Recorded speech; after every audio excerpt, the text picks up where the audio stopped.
Well, good morning and welcome to City Hall. We're going to get started with the invocation and the Pledge of Allegiance. Councilman Greenwell is going to lead us in both of those efforts. Would everyone please stand?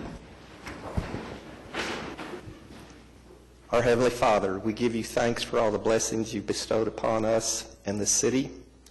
We ask this morning that you be with all the individuals that come before us to make presentations, and that you be with us, granting us wisdom and understanding as we evaluate these issues that we have to deal with. We ask these things in your Son's name. Amen. Amen. Please face the flag. I pledge allegiance to the flag of the United States of America and to the republic for which it stands, one nation, under God, indivisible, with liberty and justice for all.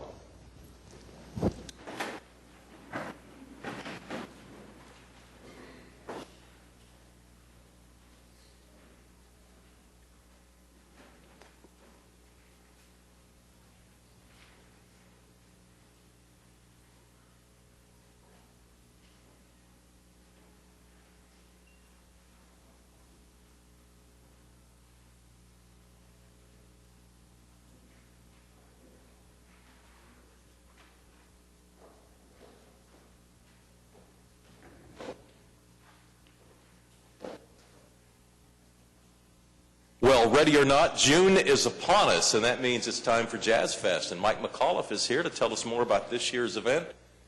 June will be here tomorrow, I guess, and then the Jazz Fest this weekend. We have a proclamation. I'll let the clerk to read it. Whereas the third annual OKC Jazz Fest will celebrate America's original music art form and recognize Oklahoma City's jazz history and contribution to jazz music. Whereas the OKC Jazz Fest will take place May 31st to June 4th in the Bricktown Entertainment District, including a day of jazz in the historic Deep Deuce, the birthplace of Oklahoma City jazz. Whereas the Oklahoma City Jazz Fest will honor Wayman Tisdale as the 2016 OKC Jazz Ambassador for his contributions to jazz music. Whereas the headliners for the OKC Jazz Fest include Al Jarreau, the Gap Band, and Oklahoma City's own Color Me Bad. Whereas the OKC Jazz Fest and the new Criterion Music Hall will contribute $2 from every ticket purchased to support allied arts and music education, as well as offering ticket buyers an opportunity to contribute to allied arts. Whereas the OKC Jazz Fest will host local sailors, officers, and their families in support of the 11th annual OKC Navy Days. Now, therefore, Mick Cornett, the mayor of the city of Oklahoma City, does hereby proclaim May 31st to June 4th as OKC Jazz Fest Week in Oklahoma City. Let's show our appreciation and acknowledgement of Jazz Week. I said it started this weekend, and Mike kind of mumbled it starts tonight, I think. So you're way ahead of me. Go ahead and explain. Thank you, Mayor and Council, for having us down this morning. Yes, we kick off tonight in Deep Deuce, the historic birthplace of jazz in Oklahoma City, with 3 bands playing at the Aloft Hotel. That's open to the public. And then on Wednesday, we do a VIP event at the ACM Performance Hall. And then Thursday night, we have Color Me Bad. It's their 25th anniversary. The group has met and started singing from Northwest Classen High School. And this is their 25th anniversary. They're touring all over the country. The next night we have Al Jarreau, who most of you are familiar with, a Grammy Award winner, so we're excited to have him in town. That's the night we'll honor Wayman Tisdale, and Al Jarreau will help with that presentation to honor Wayman Tisdale and his contribution to jazz. And then our last night we have the Gap Band from Tulsa, Oklahoma, and they'll be performing Saturday night, so we're happy with our lineup. And then all day Saturday we have jazz on Deep Deuce at different locations, and people can go to the website, okcjazzfest.com, and see where the different performances are and the venues are for Saturday. But jazz all day Saturday down in Deep Deuce. All right. And part of the proceeds go to Allied Arts, always a good cause. Mike, thanks for everything you do for us. All right, let's show our appreciation one more time.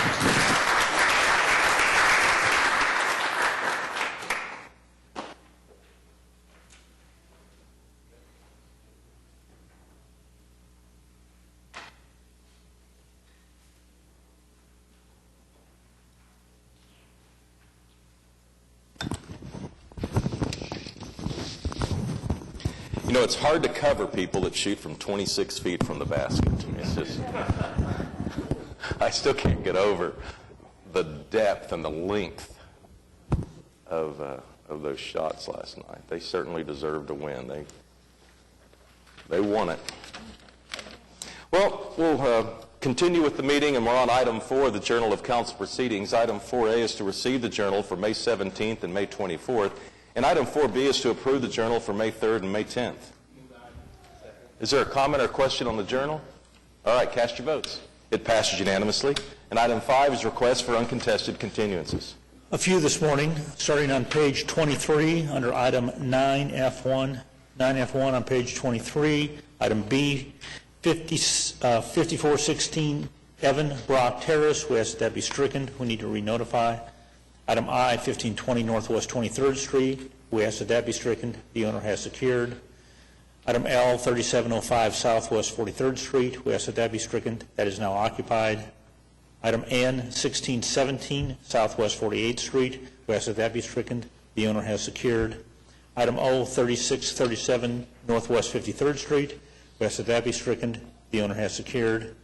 And item P, 701 Northwest 109th Street, we ask that be stricken. We need to re-notify. And then moving on to item 9G1, 5416 Evanbrook Drive, we ask that be stricken. We need to re-notify. Item G, 1520 Northwest 23rd Street, we ask that be stricken. The owner secured. Item M, 1617 Southwest 48th Street, we ask that be stricken. The owner secured. Item N, 3637 Northwest 53rd Street, we ask that be stricken. The owner has secured. Any other requests for uncontested continuances? All right, we'll move on to item 6. This is revocable permits. Our first is an event that would like to be held this weekend in Ward 6. It's called Classen Tin Pen Community Festival. Is anyone here representing this event? Yeah, come on forward. Both of you. Jessica and Olivia are here. Good morning. We will need your name and address for the record, just yours. Jessica Thompson, 1414 Northwest 14th Street. Tell us about your event. It's called the Classen Tin Pen Community Festival. Yeah, it's our 4th annual festival.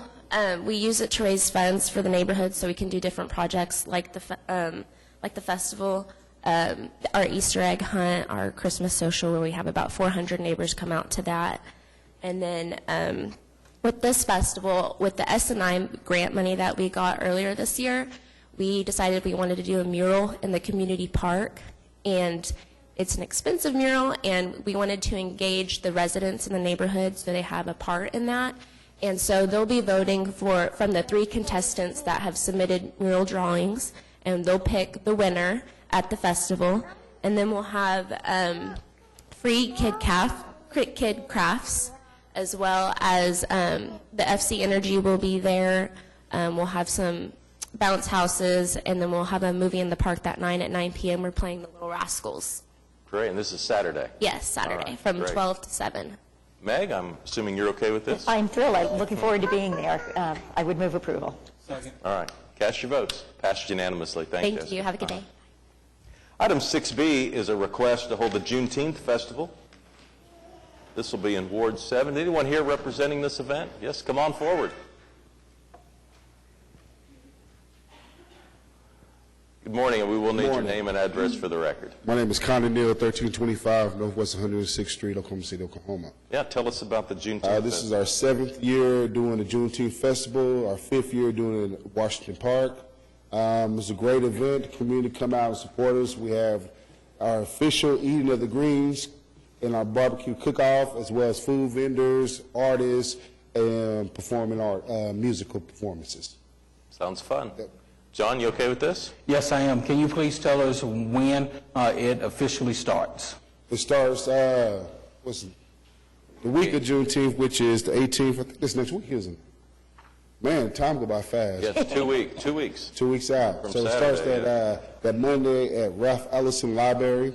It is festivities throughout the week leading up to the event at Washington Park. All right, great. Let's get a motion from John. I move for approval.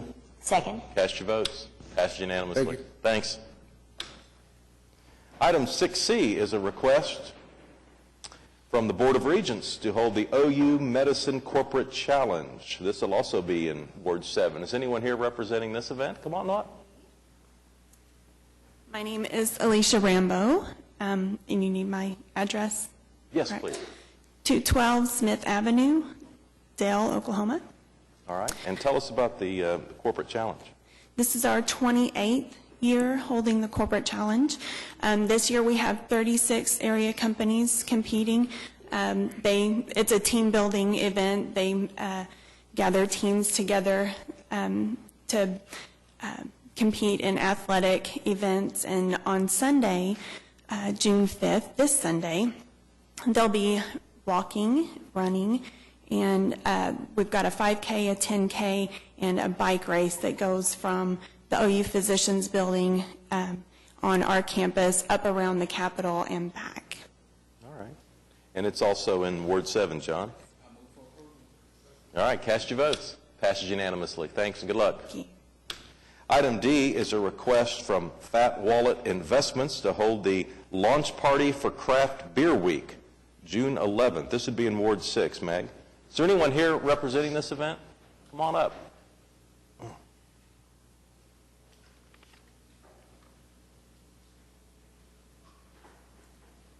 Hello, Hello. Allie Grandstetter, 2632 Northwest 32nd.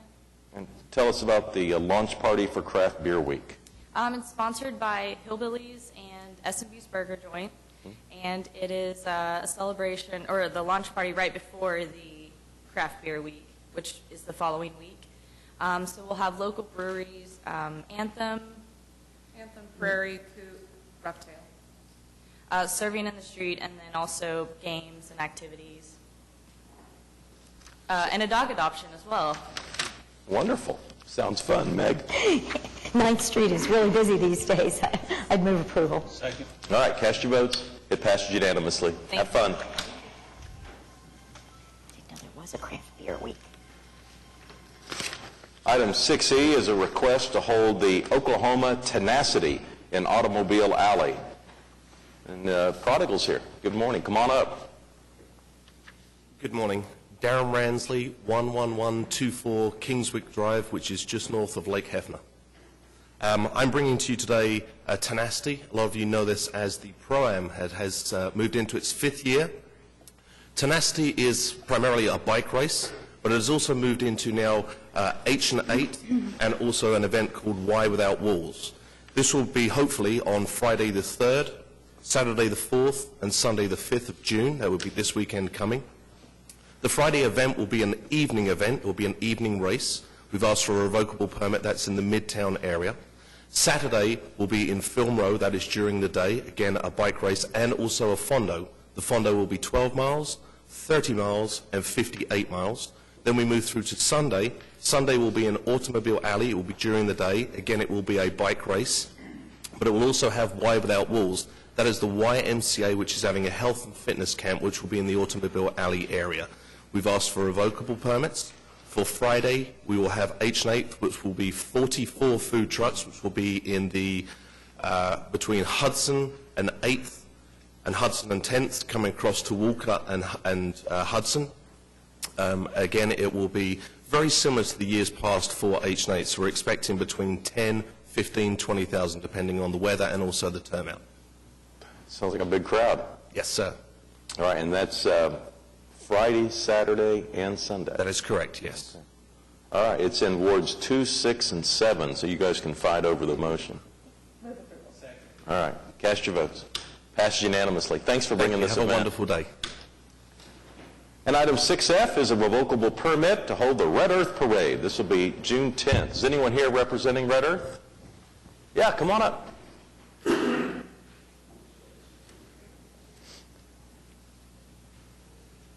The Red Earth Parade is going to be June 10th on Reno and Sheridan. Good morning. My name is Eric Aish, and I live at 2300 Northwest 161st Street.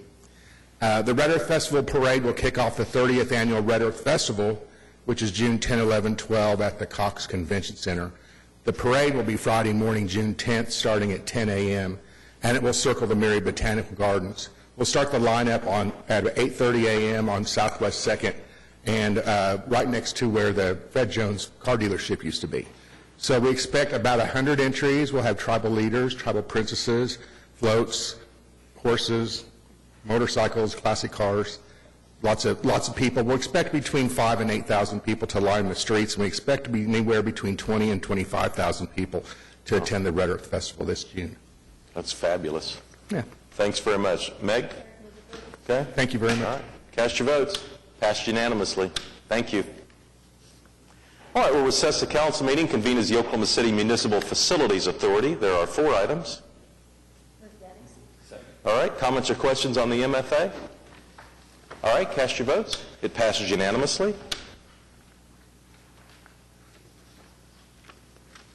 We'll adjourn the OCMFA, convene as the Oklahoma City Public Property Authority. 3 items here. All right, we have a motion and a second. Any comments or questions on the PPA? All right, cast your votes. It passes unanimously. We'll adjourn the OCPPA, convene as the Oklahoma City Environmental Assistance Trust. Just 2 items. All right, any comments or questions on the EAT? All right, cast your votes. It passes unanimously. We'll adjourn the OCEAT and reconvene the council meeting with the consent docket. All right, are there any individual considerations?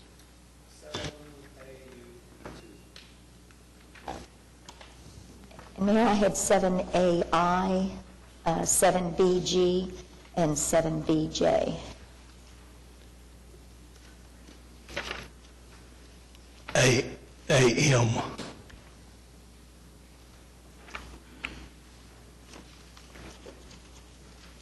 All right, Mark, you want to get us started?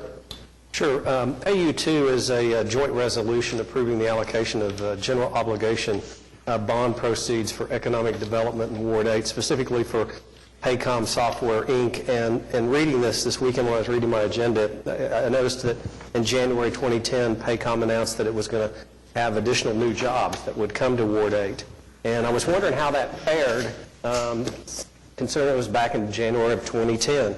As I was driving home from the airport yesterday, there was this large electronic sign next to Integris Hospital that says, Paycom is now hiring. So I think our stimulus, our development is helpful, and this is a good employer with good jobs, and I'd encourage people that are looking for a job to consider Paycom. I'm glad you brought that up. I saw statistics from I guess it was the state, that showed our metro area had 9,000 more jobs in 2016 than we did a year earlier. And I think a lot of the layoffs that were high profile and seemed to lead the impression that we were losing jobs in the community. And in fact, we had gained 9,000 in the year. And that, I think the year that they were referencing to ended March 31st. So fairly current news. But thanks for acknowledging Paycom is a good company, and we're glad to have them. That's good news. Yeah. Meg? Just a couple of things I wanted to mention. AI1 is the acquisition of some property in the Brock Creek and Twin Creek area where we've had such severe flooding over the years, and this is an attempt to help add a construction project that will hopefully adequately contain the 100-year storms. Now, we know last year we had 500-year storms in 2 or 3 months, but this was an area that was severely affected on South Pennsylvania, and hopefully this will help alleviate people's suffering over there. 7BG is the streetcar maintenance facility. We're going out for bid for this. And we have a presentation on that. We've got people in the audience to go over that. Okay, I thought I saw some folks come in, so I don't need to talk about that one. And then I really just had a question, in a sense, on 7BJ. This is the wayfinding package for the fairgrounds that's part of MAPS 3. And I was just surprised at the differentials in the bid. David, do you have some explanation for that? Yes, ma'am. We were very surprised about that, too, and I did a lot of investigating to make sure that there wasn't a problem. And our staff went out and looked at some of the work they've done, and they've done exceptional work. And we're fully comfortable using them. Great. I mean, it's less than half of the rest of the other 3 bids. So, one of the projects they showed us is they did the letters and signage out at Topgolf. Okay, great. I love saving money. Thanks. Pete? The reason I pulled that is I received some communication this week concerning how that was to be paid for. And having gone back and reviewed the minutes of the Traffic Commission, I think this project meets that criteria. It was, there was a comment made that it would not have passed the Traffic Commission but for the fact that it was to be fully funded by the applicant. But it appears to me that in reviewing the Traffic Commission, it was that it be substantially, that the applicants submit substantial funding. And I think 50% of the cost is substantial. And I'd received a couple comments from people that I value their input very highly, and I wanted to publicly say that I've gone back and looked at it, and I think this meets the criteria that was established when it was presented to the Traffic Commission. That's really all. Okay. Any other comments or questions on the consent docket? We have a presentation. Robert Manley is here from Jacobs this morning to give a bit of a presentation on Modern Streetcar Maintenance Facility. Good morning, Mr. Mayor, City Council.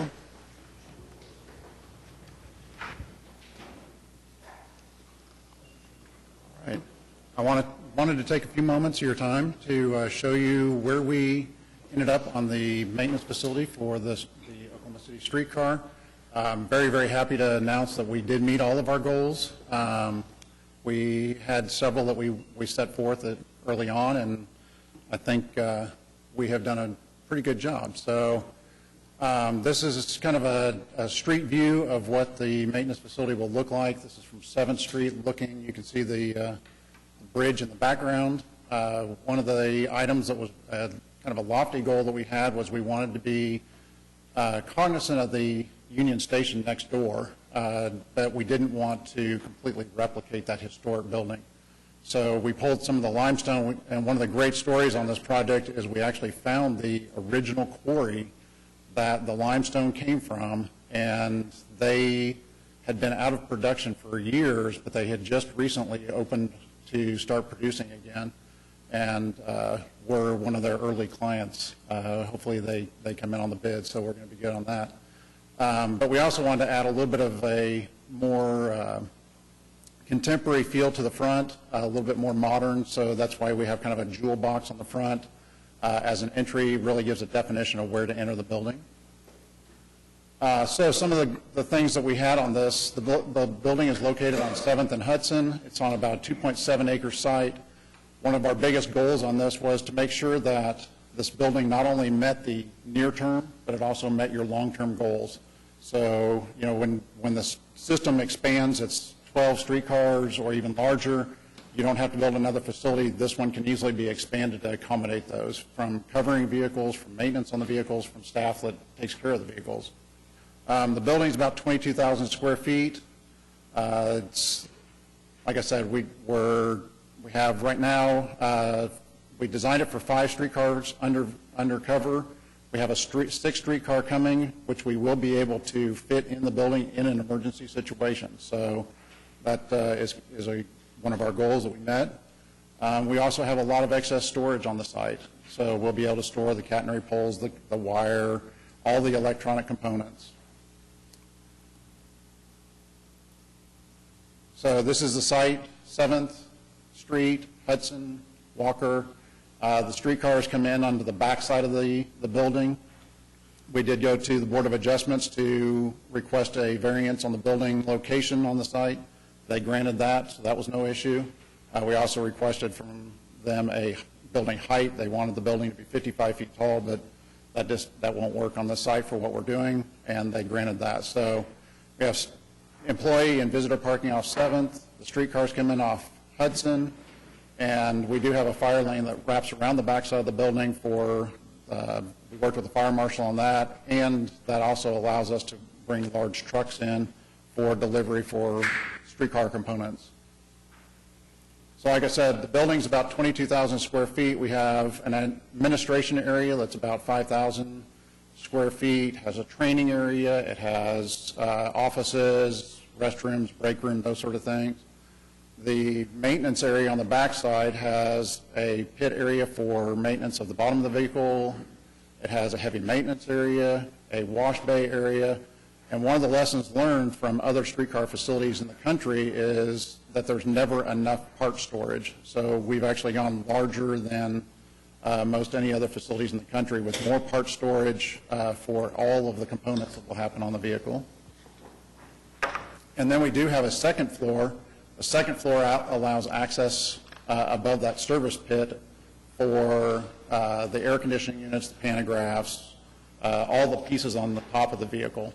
And we worked closely with the fire department to show them how those work because there are no railings on the front of those work platforms. And the idea is when the streetcar comes in, it will break light beams that will unlock the gates up above. You cannot access those platforms until the streetcar is in place. The gates are shut, securing the vehicle in place and creating a floor all the way across. So it's a safety concern that we had, and we wanted to work with the fire marshal on that. So these are just some snippets of how everything is done in 3 dimensions now. So we actually designed the building in 3D. We look at all the parts and pieces, everything down to where ductwork and diffusers go and electrical outlets go. So you can see on this, we have everything in. We've identified if there were any conflicts and resolved those long before we finished with our 2-dimensional documents that the contractor will build from. And this shows those work platforms up above with the pit below, and we have equipment in here as well. So there's about $600,000 worth of equipment that will include the lifts, everything from work tables, the components that are necessary to maintain the streetcars, as well as a couple of bridge cranes. So part of the facility is that we had a specific goal that we wanted to meet from a budgeting standpoint. So we're carrying 3 alternatives. These would be bid ads, so we'll have a contractor price these. We have enough information in our documents to get a good price, and hopefully if the bids come in low enough, we'll be able to add a few of these. So the first one is clear story pop-up windows. These allow light to come in from the south side of the building, and that is, it's not imperative, it's not a major function of the building, it's just a really nice aesthetic. Allows a little bit of light into the maintenance area. So one of the things that we do feel like we really want to include is the storage track cover on the south side of the building. It's about a $175,000 ad, and that would extend the roof line over the storage track, and we would actually bring in a catenary line on that so that the streetcars can be charged while they're in place. Then there's also a direct-indirect air conditioner unit that is in the maintenance shop. Currently, we have fans and radiant heaters that are very, very similar to Embark's current bus facility. So we'll be able to temper the air that the workers are working in, but it won't be air-conditioned air, which is hard to do with many, many big doors that open. But that's about a $225,000 ad. So as far as the overall budget, about 5 years ago, we set a budget of about $4.5 million. As we went through the first layers of our design, at about 30%, we came up with a better budget because we actually had a program. We knew what all the equipment was going to be. So that's about $5.4 million. And throughout the process, from 30% to 100% signed and sealed documents, our goal was to come in under that 5.4, which right now we're projecting a budget of about 5.375. If you add in the alternates on top of that, it would be about 5.9 million. And like I said, we're hoping that we come in under that 5.3 so we can add some of those alternates without affecting the bottom line. The other thing on this is just one piece of the overall streetcar program, and that overall streetcar program is under budget. So we're right in the ballpark where we need to be. As far as the schedule, with your approval, we'll start the bid process. We're hoping to go out to bid tomorrow, and we will have bids come back on July 6th. We will assess all those bids. We will decide if there's any alternates that we want to keep or add. and then we'll be back to you guys to ask for approval to move forward and actually build this. And we're hoping the construction will begin in August, and we expect about a year construction process on that. So this is what we're here for, and like I said, we've met all of our goals. Are there any questions? Yeah, help me. Which street would you turn off of? Is that Hudson? Off of with a streetcar vehicle? Yeah, the entryway that's right at the bottom of the screen. That's coming off. That's coming off of Hudson. Hudson. Yes. Okay. There's a trunk line that comes down Hudson from Reno, and that will actually allow access to not only the park but also to the maintenance facility. And we've planned for a future stop on 7th Street if the next line that actually is done is the Walker Loop. So we've already made some planning and arrangements for that. Okay. Any other comments or questions? I'm thrilled that you found the limestone. That just looks wonderful in connection with That was one of the great Union Station. That's really neat. I'm curious if we can alter that color pop depending on what color streetcar we select. Yes, actually we could. That's a good point. Yes. Okay. Any other comments or questions on the presentation? All right. Thanks very much. Thank you very much. Any other items on the consent docket? No more presentations? We've heard from...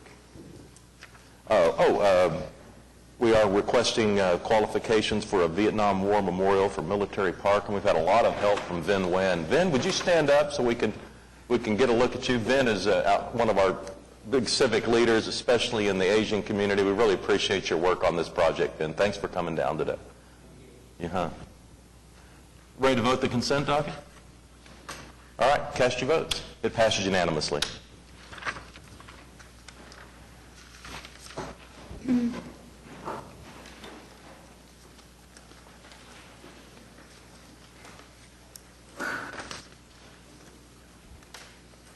All right, we're on to the concurrence docket. Any comments or questions here? Move those items that get individual consideration. All right, we have a motion and a second. Cast your votes. It passes unanimously.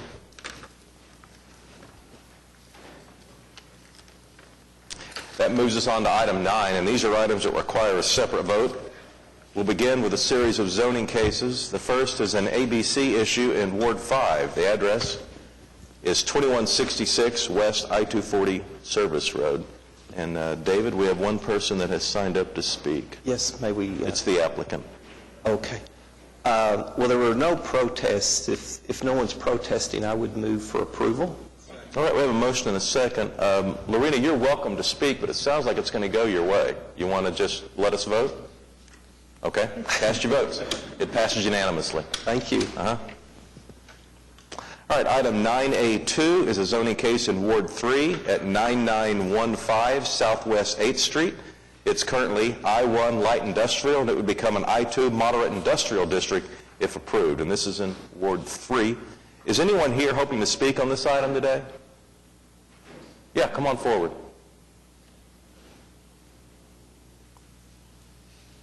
Thank you, Mr. Mayor. Sean Rieger, 136 Thompson Drive, Norman. I'm the applicant's representative and just here to answer any questions you have. Tell us about the project.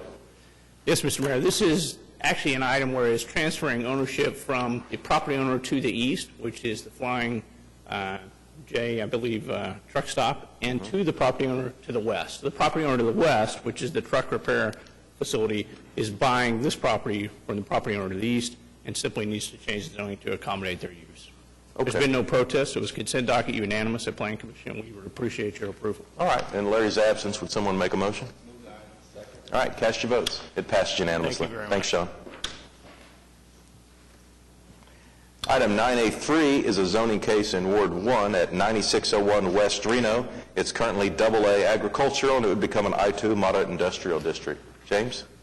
Yeah, this is had as a recommendation of approval from staff and Planning Commission. No protests. Has anybody signed up? Okay, I'll move for approval. All right, we have a motion and a second. Anyone here want to speak on item 9A3? Cast your votes. It passes unanimously.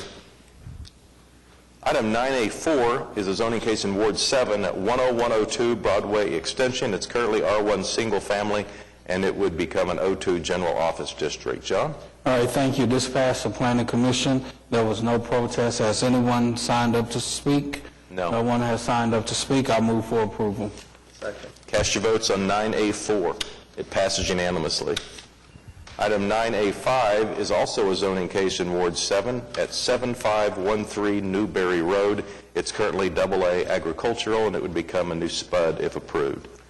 John, we have one person who has signed up to speak. All right, I see the applicant is present. I do see we do have protests. I want to hear from the applicant, then the protester, and then I'm going to actually move for approval. My view would have been different if this was in a residential neighborhood, but the properties that surround this particular application is zoned agriculture, which means that it is not zoned residential. Again, it's zoned agriculture. So I am going to move for approval when that time comes. All right. Mayor, since the agenda was printed, there is now a 52.03% protest, so it will take 7 affirmative votes to approve. Okay, thank you. All right. Mr. Mayor, members of council, David Box, 522 Colcord Drive. I'm here today on behalf of this application. What we have is a bit of a unique situation in that on this site, some form of commercial activity has been going on since sometime in the 70s. What my client's research has found is the individual she purchased this property from was actually running some form of an auto garage out of the back part. My client owns and operates a landscaping business. As Councilman Pettis rightly said, this is zoned agricultural. I think it's important for the council to really look at what AA zoning means in Oklahoma City. So what I'm going to read is straight from the municipal code when describing AA zoning. And what it says is it permits low-intensity residential development along with certain commercial and institutional uses. So when the folks moved out to this AA district, it was known, or should have been known, that some form of light commercial activity is going to be conducted here. I believe it was Councilman White, when this item came up originally, that said, I live out in an agricultural area as well, and there's certain commercial activities that go on. And when you look at what uses would be permitted by right today under my client's zoning, many of those are far more intense than what she attempts to do with this SPUD. You could have commercial animal raising, commercial vet clinic, a family daycare center allowing up to seven children. You could have a group home, police station, fire station. I say all this just to say this SPUD essentially is downzoning. It's going to be less intense. What I've handed you are 3 different documents. I think the first one may be the most telling. This is a view from Newberry looking directly west towards my client's house. And when you're out there, what's telling is the change in elevation. When you look at the property from the street, you can't see the barn and the shed where the commercial landscaping business equipment is stored. It all drops, and so you can't see it. All you can see are the trees. The house you actually see in the photo is not my client's house. It's on the neighboring property. So there's significant trees and landscaping that blocks it. Next, you see the SPUD exhibit. And what my clients agreed to do is limit all the activities to that track 2. And as you can see, track 2 is way in the back, and again, shielded by elevation, trees, and her personal home.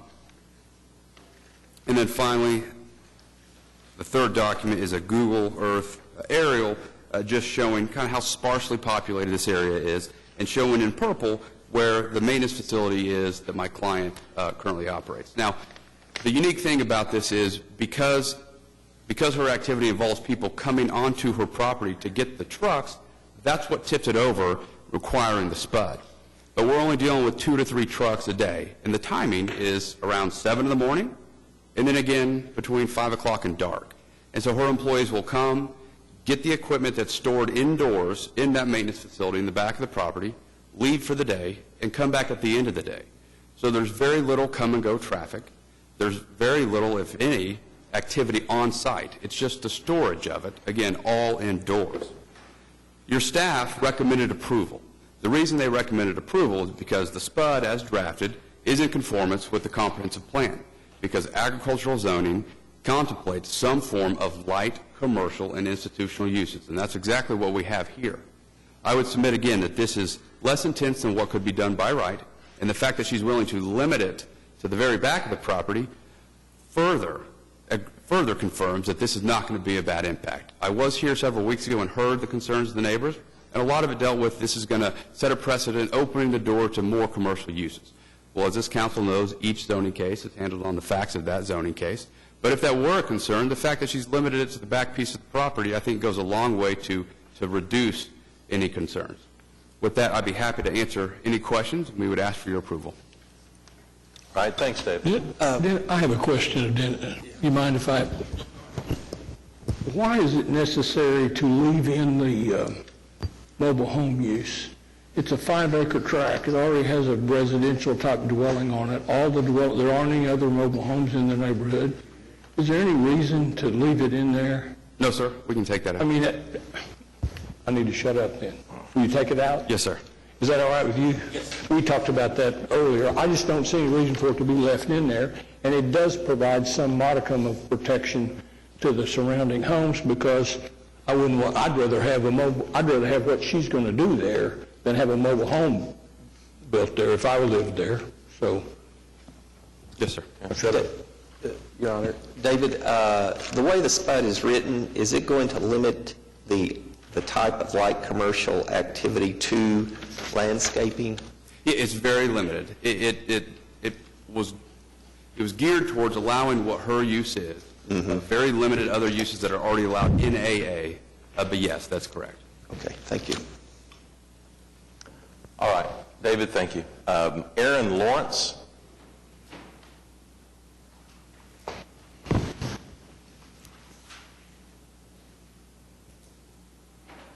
Morning, Aaron, and we'll need your name and address for the Aaron record. Lawrence, 7500 Newberry Road, which is exactly across the street from the location. Okay. Well, the only reason I really came back today is we were asked to get re-signed signatures for everybody within 300 feet of the location. I think we got that plus 2 more.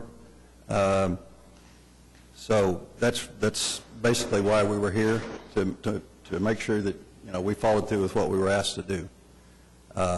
As far as the building site or the business site, it really doesn't have anything to what the attorney went through. Doesn't really have anything to do with our addendum or our covenant and our addendum. That pretty much nullifies everything that he said about that, which I understand we'll take that to district court if we need to. Okay. Thanks, Aaron. All right. John, you want to make a motion? Second. All right. Cast your votes. Passes 7-0. Thank you.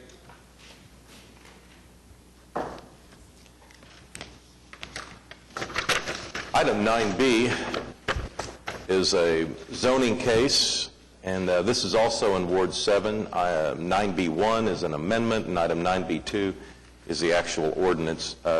John, I know this has been deferred once. Are you okay with this? Yes, I had the opportunity to meet with the applicant. I see the applicant is here, and the concerns I have were addressed, so I move for approval. All right. Is anyone here hoping to speak against this item? All right, let's take these separately. So I'll take that motion on the amendment then. So we'll vote on 9B1 first. Cast your votes. It passes unanimously. And if you'll make a motion on 9B2. All right. Cast your votes. It passes unanimously too. All right. Item 9 begins a series of items that come to us from Public Works. You may remember Eric Winger introduced us to these items a couple of weeks ago. Today we're holding the public hearing.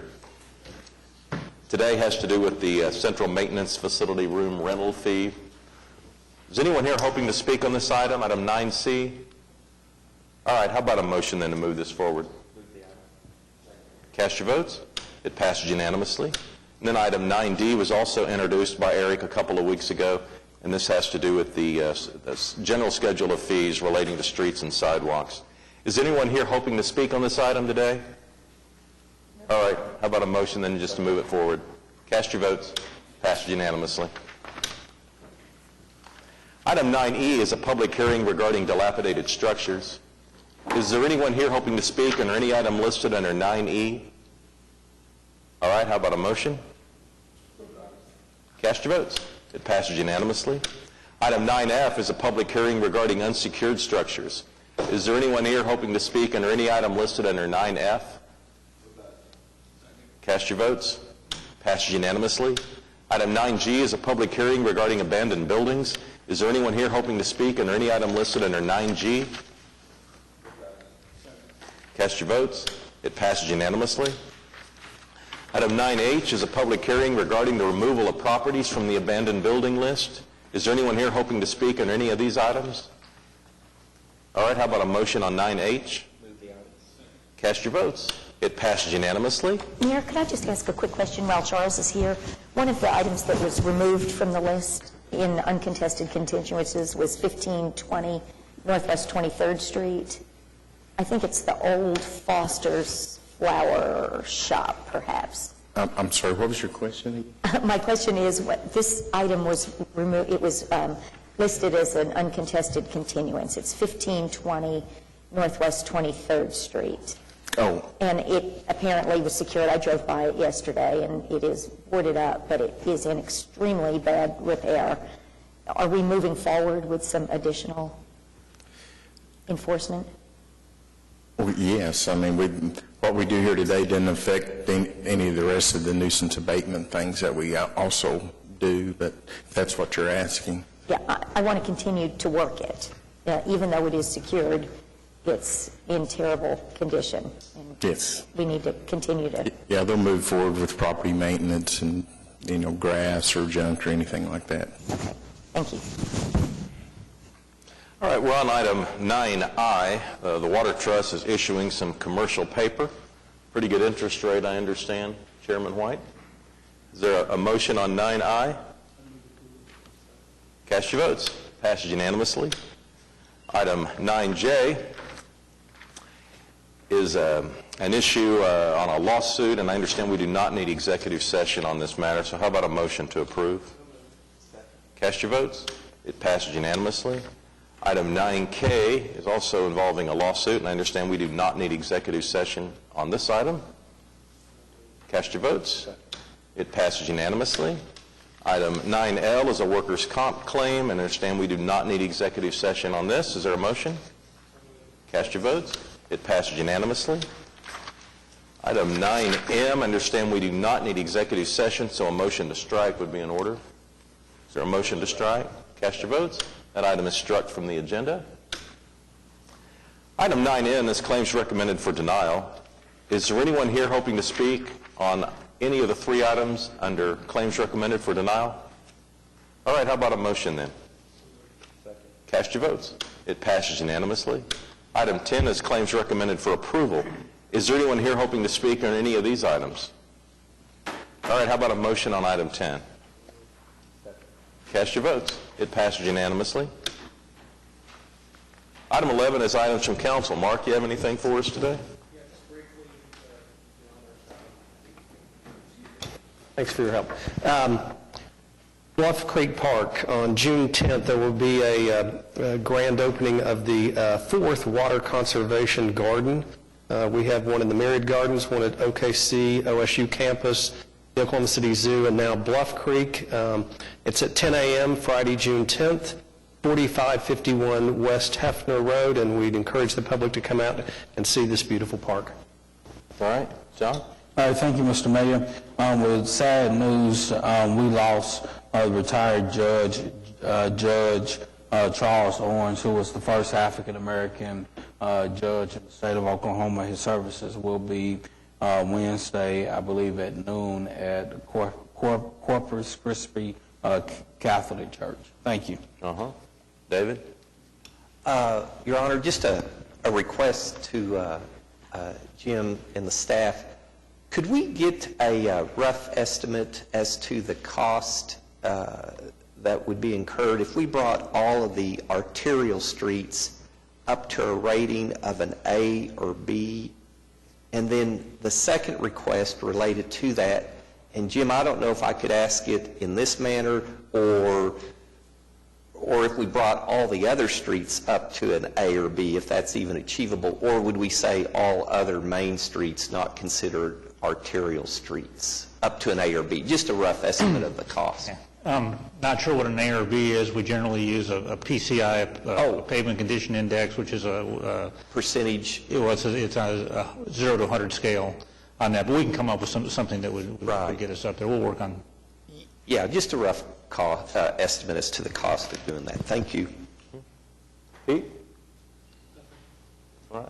James? Nothing? All right. City manager reports.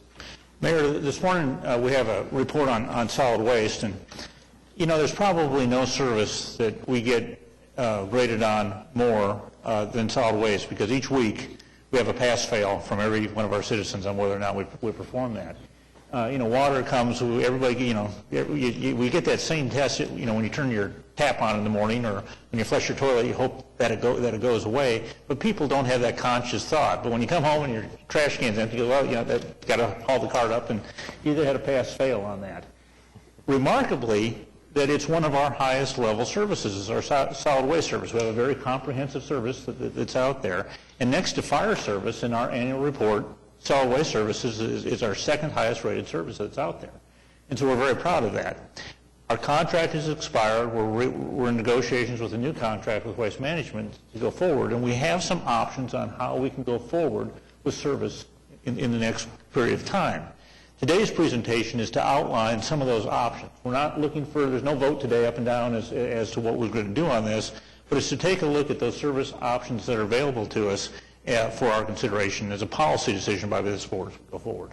So with that, Bob Gardner is here today with SCS to talk about these options. While he's coming up, Marcia Slaughter's in the audience, along with Brett Weingart's in the audience, and Jim Lynn. Jim Lynn, of course, runs the solid waste division, does a great job out there. Good morning, Bob. Good morning, Mayor, City Council. As you recall, I guess it was last May, I think I last made this presentation before you regarding the public survey that was done associated with the services that are provided, how the public views those services. And we talked about the options that we were looking to procure. And at that juncture, you all had approved the issuance of a request for proposal that we had worked with solid waste on. And that procurement had a number of options that were included in it, a fairly complex RFP, to look at options that might be available to the city over the next 6 to 12 years. And so those options were evaluated in terms of the bids that were done. And what we'd like to present today is an overview of the alternatives that were looked at so that you can see what those alternatives were and are. An evaluation of the findings, looking at the overall financial picture associated with whether you were to adopt one scenario or another, or one option or another, and some recommendations that we've prepared associated with those services going forward. As you recall, back in May, there were a couple of major points associated with the public survey that was done that Pat McFerrin performed for the city. And it was very clear from that survey that the residents would appreciate the 96-gallon, the big 96-gallon roll carts for recycling services. As you know, now you have what's called Little Blue, which is the carts. That's commonly referred to as dual stream recycling, where you separate the materials. It also limits the amount of materials, the types of materials that you can recycle. And with the 96-gallon carts, you can increase the quantity of materials that are recycled, as well as the breadth of the materials that are ultimately recycled. Secondly is the issue of bag service. As you know, that your current service, if you're in the urban areas, you have unlimited bag service that you can provide if you have your 2 carts. And that's relatively infrequently used overall. It is used. A survey that was done back a couple years ago showed about 2 to 3% of folks actually using that service, but it's an important service. And lastly, bulky waste is a very popular service. Obviously, you all have a number of storms that come through, and bulky waste is a big deal. And it's a major issue associated with the overall services that are provided. So, in terms of what did we look at? As you know, currently, you have a collection that's done on a 4-day-a-week basis, Monday, Tuesday, Thursday, and Friday. You have recycling that is every week using the dual stream recycling, the little blue bins.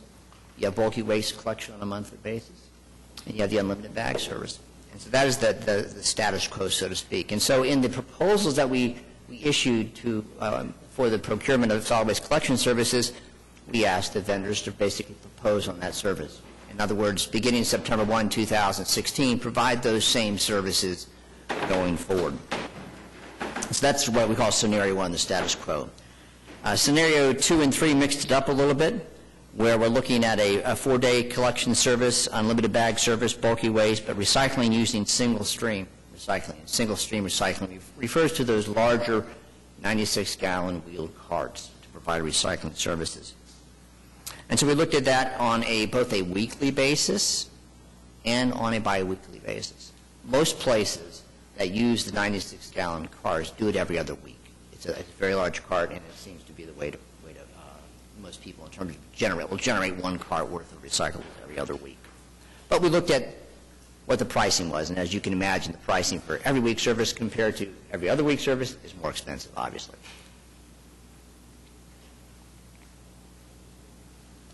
The next scenarios that we looked at, there we go, is looking at the household commercial waste, is looking on what we call scenarios 4 and 5, and that's once a week collection on a 4-day collection schedule, bag service subscription.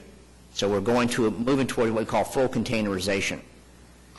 One of the major issues associated with solid waste collection is injuries to workers who are having to pick up materials and put them into the garbage trucks.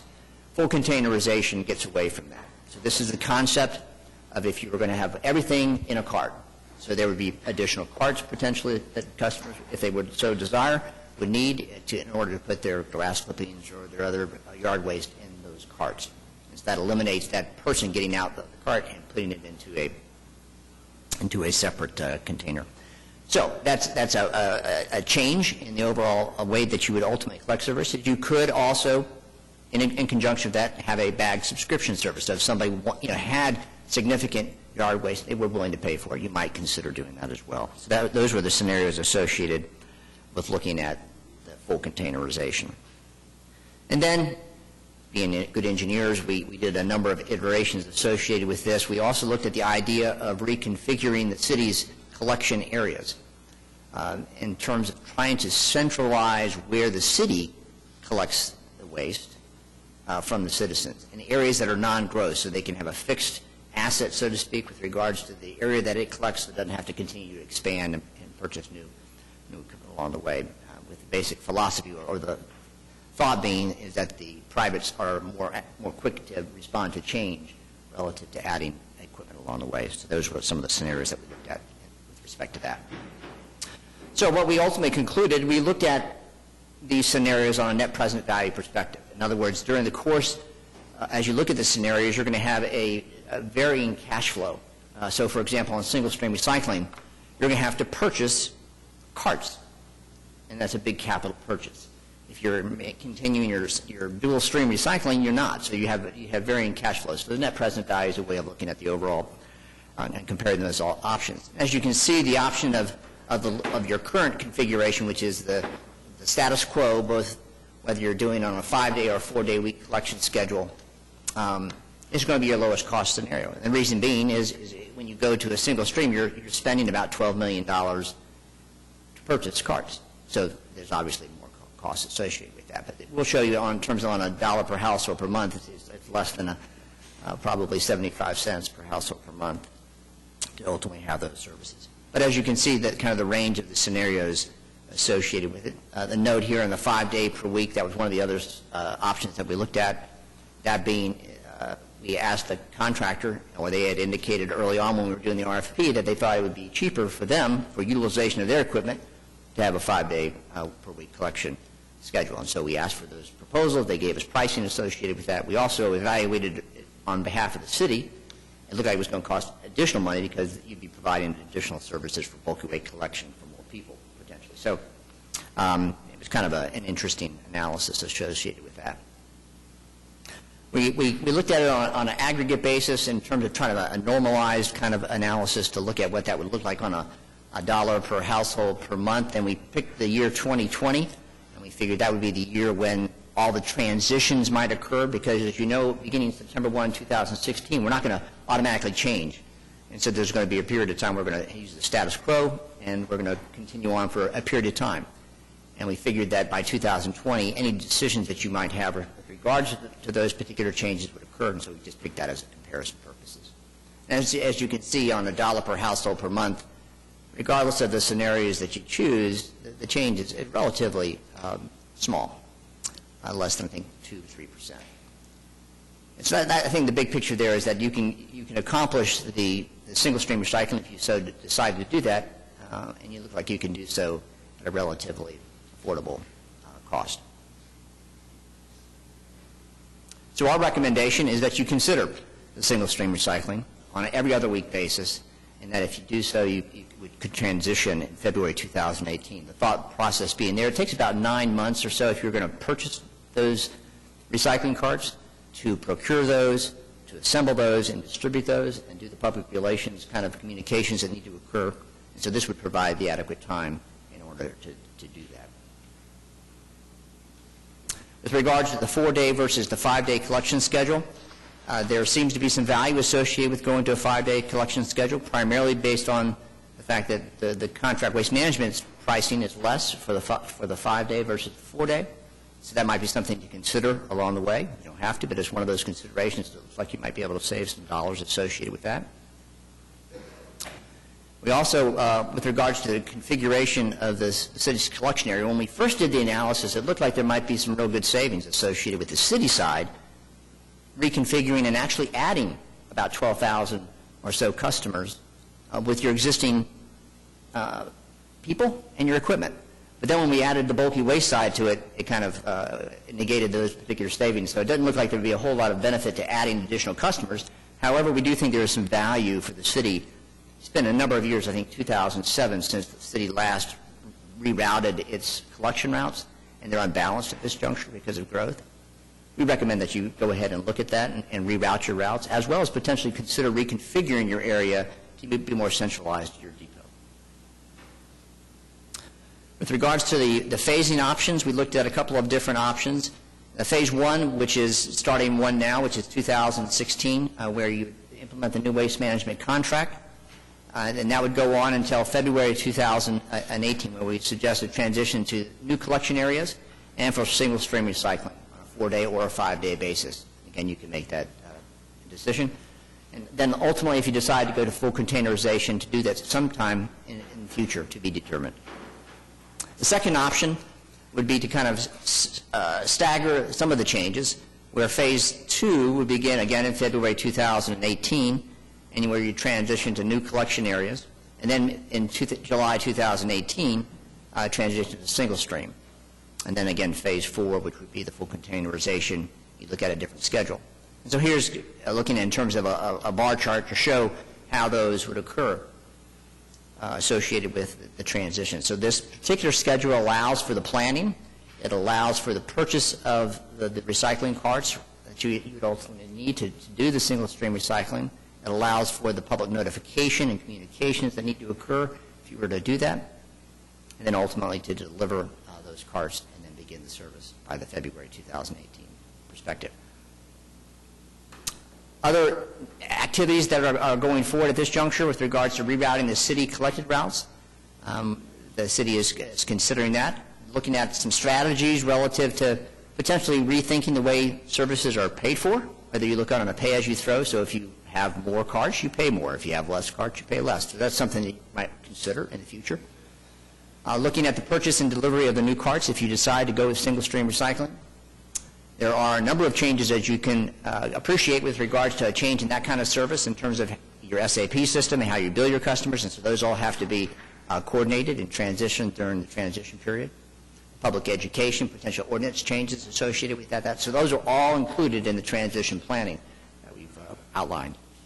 So that's kind of a brief summary of where we are at this juncture relative to the service alternatives that we've considered. Open up to any questions that you might have. All right, questions, Mark? Yeah, you may have answered this. I'm still a little confused, though. On your last slide, you were talking about public education. As far as the recommendations that you're making to us today, have those been vetted with the public? Has there been public comment, public surveys, any input to see if the public would buy into these recommendations? Yes, we did that back last spring when we conducted a series of focus groups associated with the services that are provided currently, as well as potential future services that the city might consider. And the single-stream recycling was one of those, the bag service is one of those, bulky waste was one of those as well. And there was a very strong indication of an interest on the single-stream recycling. Thank you. Is full containerization just another word for getting rid of the bag collection? Well, it can be two parts. Full containerization, basically, yes, is to get rid of bag service, but you could also supplement that with a bag service where you pay for it. And so it could be a supplemental service that you ultimately, if you have that kind of volume of yard waste, you understand that it does cost additional money. And am I right that I didn't see a recommendation from you guys on what we should do on that? Correct. In other words, it's an area open for discussion in terms of how you would ultimately structure a pay-as-you-throw kind of a process and whether you would ultimately do that. Well, my take on that would be, I think we should get rid of bag service. I don't think it's utilized enough, and I don't think people would miss it at all. Pete?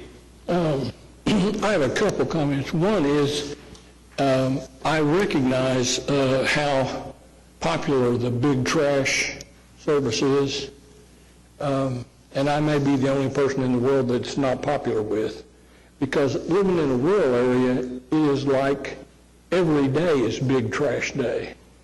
I mean, people set out immediately whenever they have trash, they just set it out. And that may fall back on us for lack of enforcement, but I think we ought to proactively enforce that. There are places within a mile or two of where I live that there is bulky waste there every day. I believe it's people, remodelers, that don't want to pay the bill to take it to the landfill and just set it out. And I'd like to see us more actively enforce it, because in the rural areas, I understand it's popular, but I think it's popular for those that are on both sides, for those that abuse it and those that find it necessary. I'd like to see us enforce the dates a little stronger, because I just think it detracts from what did people say when they saw the panhandlers? It distracted from their quality of life. Well, this distracts from my quality of life. What is it a week before, Jim? What is just a few days. Marsh or Jim, can you give us the specifics on the set-out requirements on bulky I think waste? it's just about 3 days.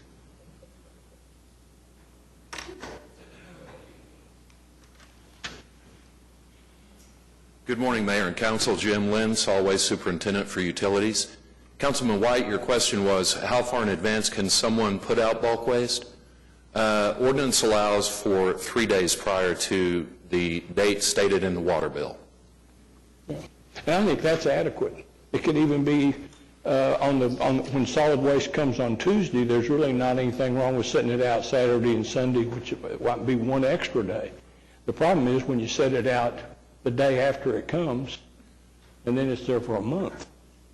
And I just think maybe some proactive code enforcement in the rural areas would be helpful in that regard, I think. I know they've enforced it at our house. Okay. Councilman, we'd be happy to do that, to do some enforcement. I think we probably have an idea where the complaints are coming in, so we can maybe get out a little bit more in that area. We'll take care of it. Right. Pete, I would say it's not just rural. I've got some neighborhoods I'm sure it is. that complain all the time about Miller is our most frequent route, I think, that we check on all the time. So. The other comment that I get frequently is for lack of recycling of certain recyclable, or what the public perceives to be recyclable materials. In some places in the rural areas, there are neighborhoods, there are quarter sections that have been developed virtually into single-family houses. Have we looked at the possibility of providing recycling in those areas for more than just on a basis that you have to have a certain percentage of people that utilize it at least? I mean, some standard that would be enforceable, that you could expand recycles like plastics and some of those things that people want to recycle. And understand, I think aluminum is about the only thing you can recycle and make money off of. But I think there's a certain feel-good that people have about recycling.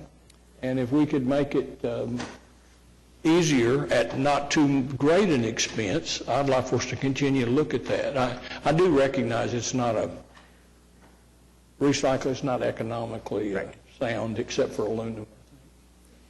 We've done a couple of things in this procurement that you just recently approved, as well as the studies. One is on with the 96 gallon, if you go to single stream, you will be able to, for example, add corrugated, which is in today's age of Amazon and delivery, that's a big deal.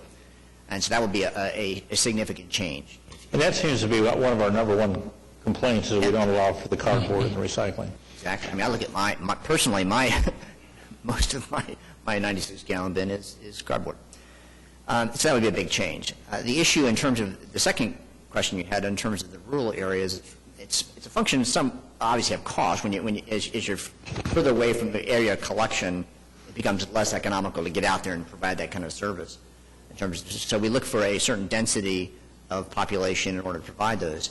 And one of the things in our study that we looked at, which was a reconfiguration of some of those areas currently now that aren't provided those services, but they look like they have the density on a per square mile basis to be able to serve those, and they're contiguous to those areas that you have collection routes already, that we've looked at that as well.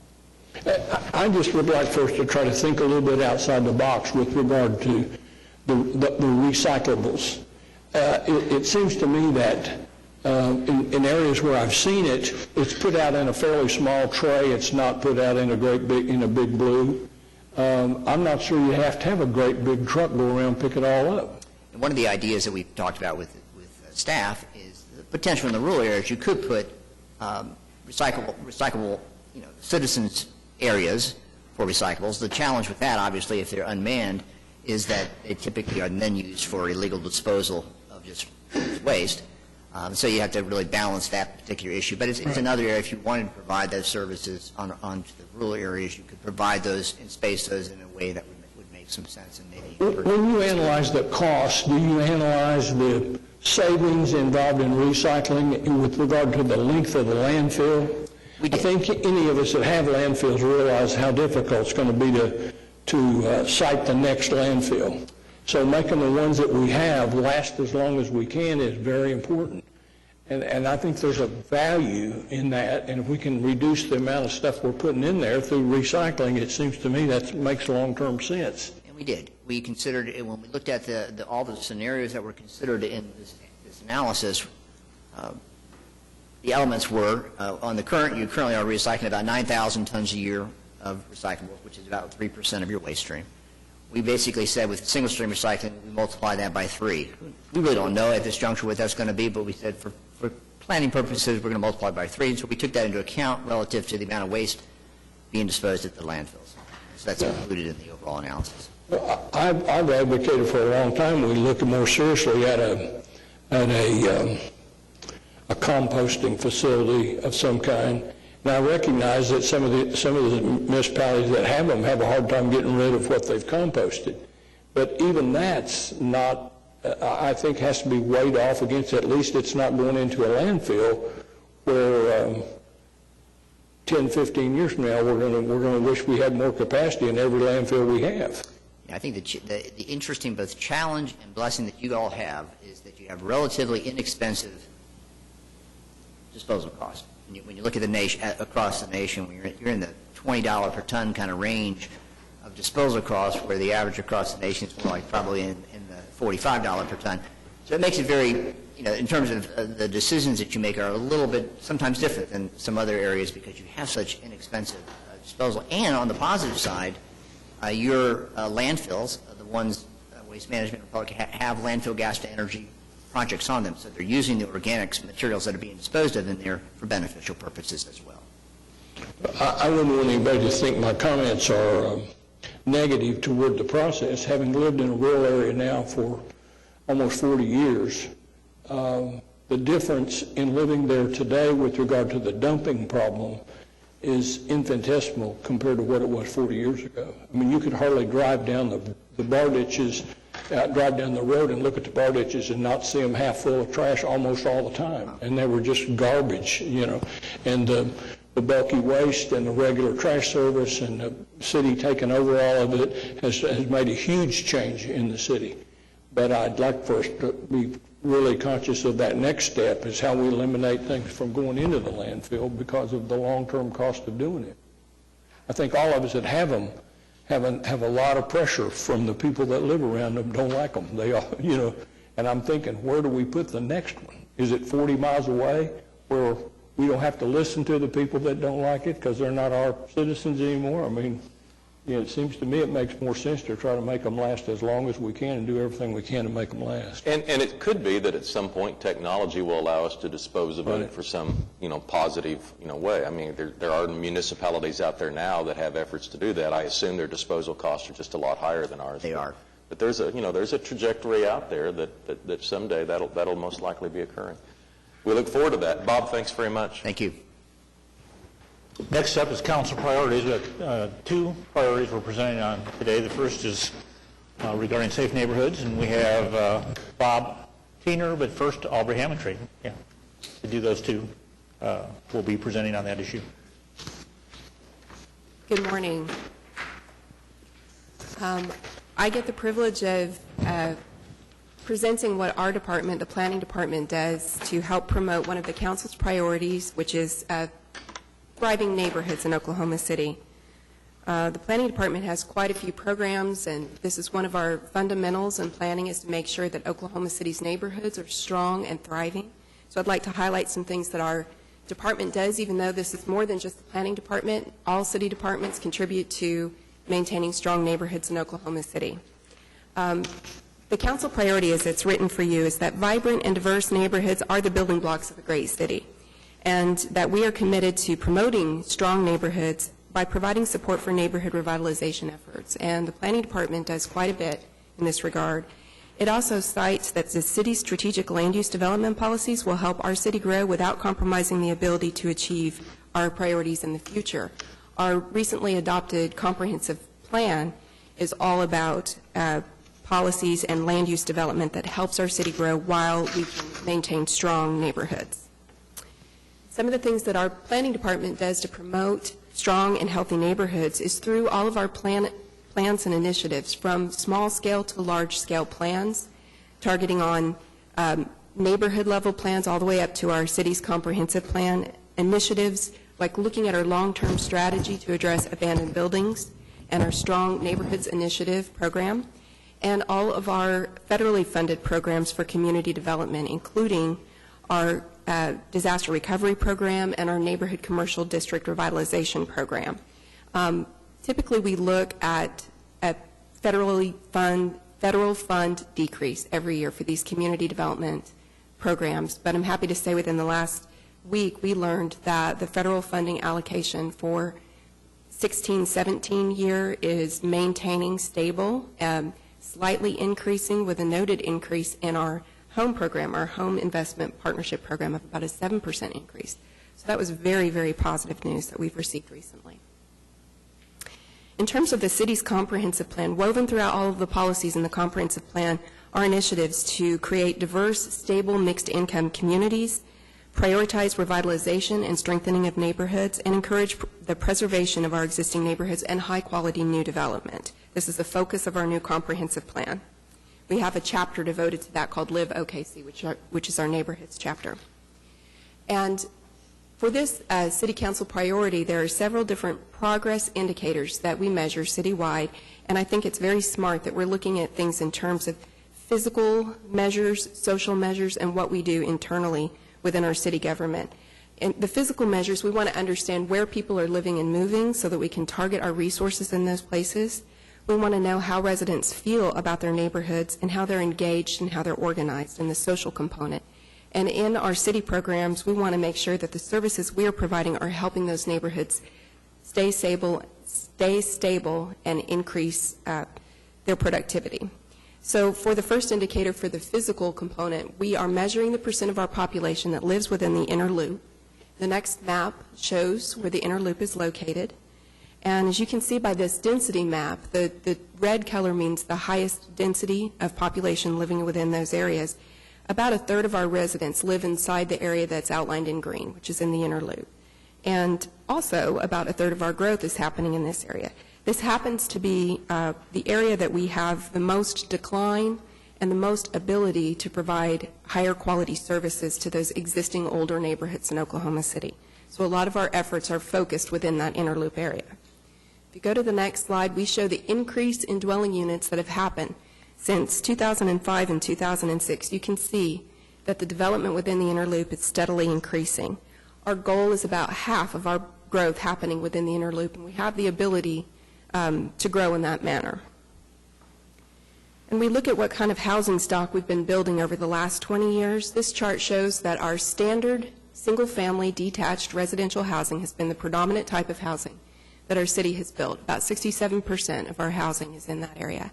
You can also see on the far right that the smallest percent of development is townhomes and condos. When we were developing our comprehensive plan, we were asking the community, in the next 5 years, what type of housing would you prefer to move to? And the next slide shows the results of that survey, and that there was less of a demand for the standard single-family type of housing and a greater demand for small lot single-family residential. And if you look at the far right again, townhomes and condos, a much greater demand for that.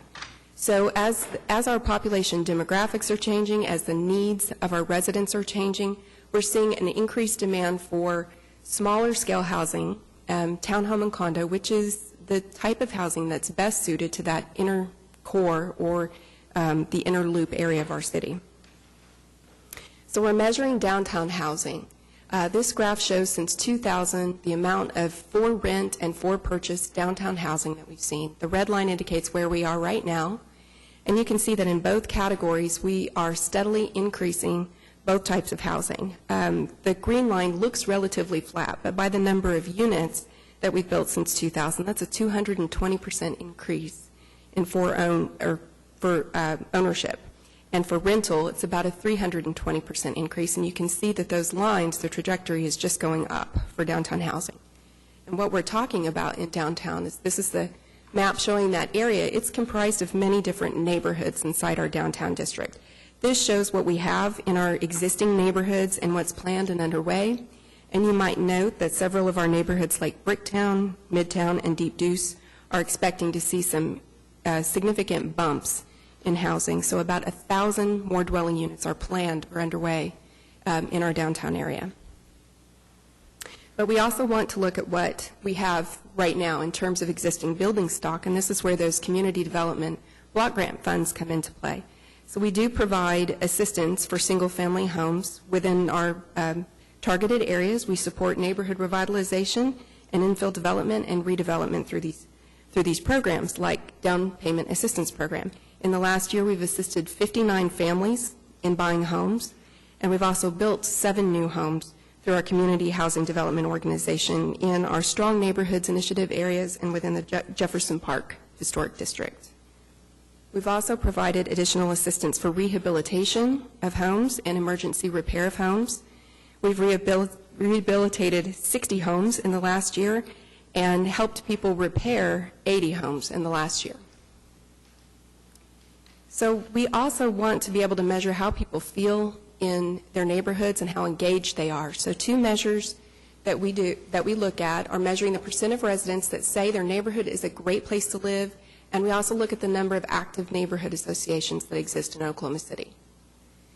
So our citizen survey that goes out every year asks this question. In 2013, we asked the question, how many people agree or strongly agree that their neighborhood's a great place to live? And 71% said that they do.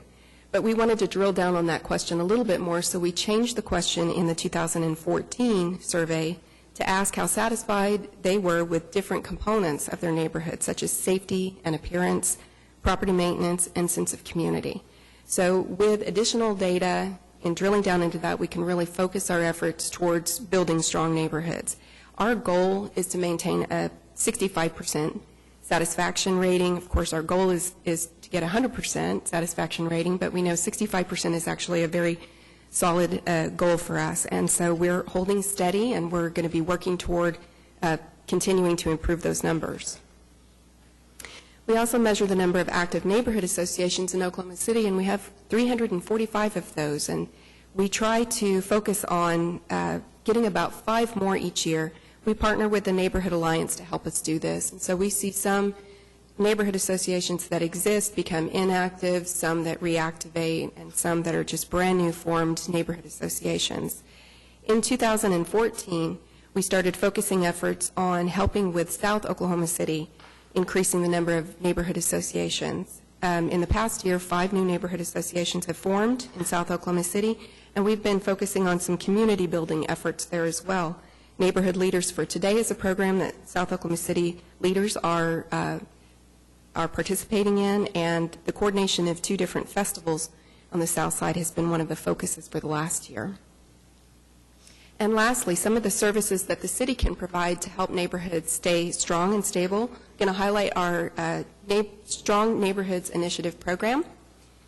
And the Strong Neighborhoods Initiative program focuses on 3 different neighborhoods in Oklahoma City: the Classen-Tenpen neighborhood, Classen's North Highland Park, and the Culbertson's East Highland neighborhoods. The goals of this program are in alignment with the council priorities, that we are looking at neighborhoods that are starting to decline and tip them toward self-sufficiency. We do that in many ways. There's a social component, a physical component, and there's a safety component to this program. Within the last year, some of our accomplishments within our Strong Neighborhoods Initiative areas are that we've built 24 new homes, rehab 24 homes, we plant trees and build sidewalks and connect people to the resources that are existing in their parks, added new bus shelters, created neighborhood signage to help those neighborhoods be identified, look at public art opportunities, we remove old hazardous trees, and we also fund after-school programs through STEAM. And we just published our report that looks back at the last 4 years of our time investing in these neighborhoods, and we look at certain indicators like the average home sales price, and we have seen an increase in all 3 neighborhoods in their average home sales. So the Classen-Tenpen neighborhood, the first one on the slide there, shows a steady increase each year in home sales price. That's a 131% increase. Our Classen's North Highland Park has seen the highest increase in home sales price. It's a 173% increase. And the Culbertson's East Highland neighborhood has seen overall a 14% increase. It's not quite as much as the Classen's North Highland Park, but one of our goals is to stabilize the neighborhoods that we're working in. Any increase is going to be a positive increase. And then one of the strongest indicators for maintaining a healthy neighborhood with a high quality of life is crime, or the perception of crime in those neighborhoods. In all 3 neighborhoods, we've seen a stabilization or decrease in crime levels. In the Classen-Tenpen neighborhood, which had the highest crime rate, there's been a 33% decrease. We do this through cooperating with the Oklahoma City Police Department and the Neighborhood Alliance on helping to train people on how to report crimes. Also, just the increased investment and increased activity in these neighborhoods helps the crime rate diminish in those neighborhoods. In the Culbertson's East Highland neighborhood on the right, you can see that overall that's been stable, but is a dip in the crime rate. So as I mentioned, this is a partnership between many departments. The Development Services Department, the Police Department, some of the people that we contract with through our services like Neighborhood Alliance are all really focusing on neighborhood revitalization efforts. And with that, I'll turn it over to Bob Tiener, who can talk about some of the things they're focusing on with the Development Services Department towards creating strong neighborhoods. Good morning. This first slide represents the lines of business in the Development Services Department. Basically, all our divisions provide customer service and work directly with our neighborhoods. On this slide, I really want to mention subdivision and zoning.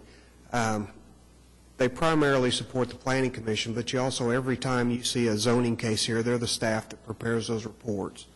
And they're kind of on the front line.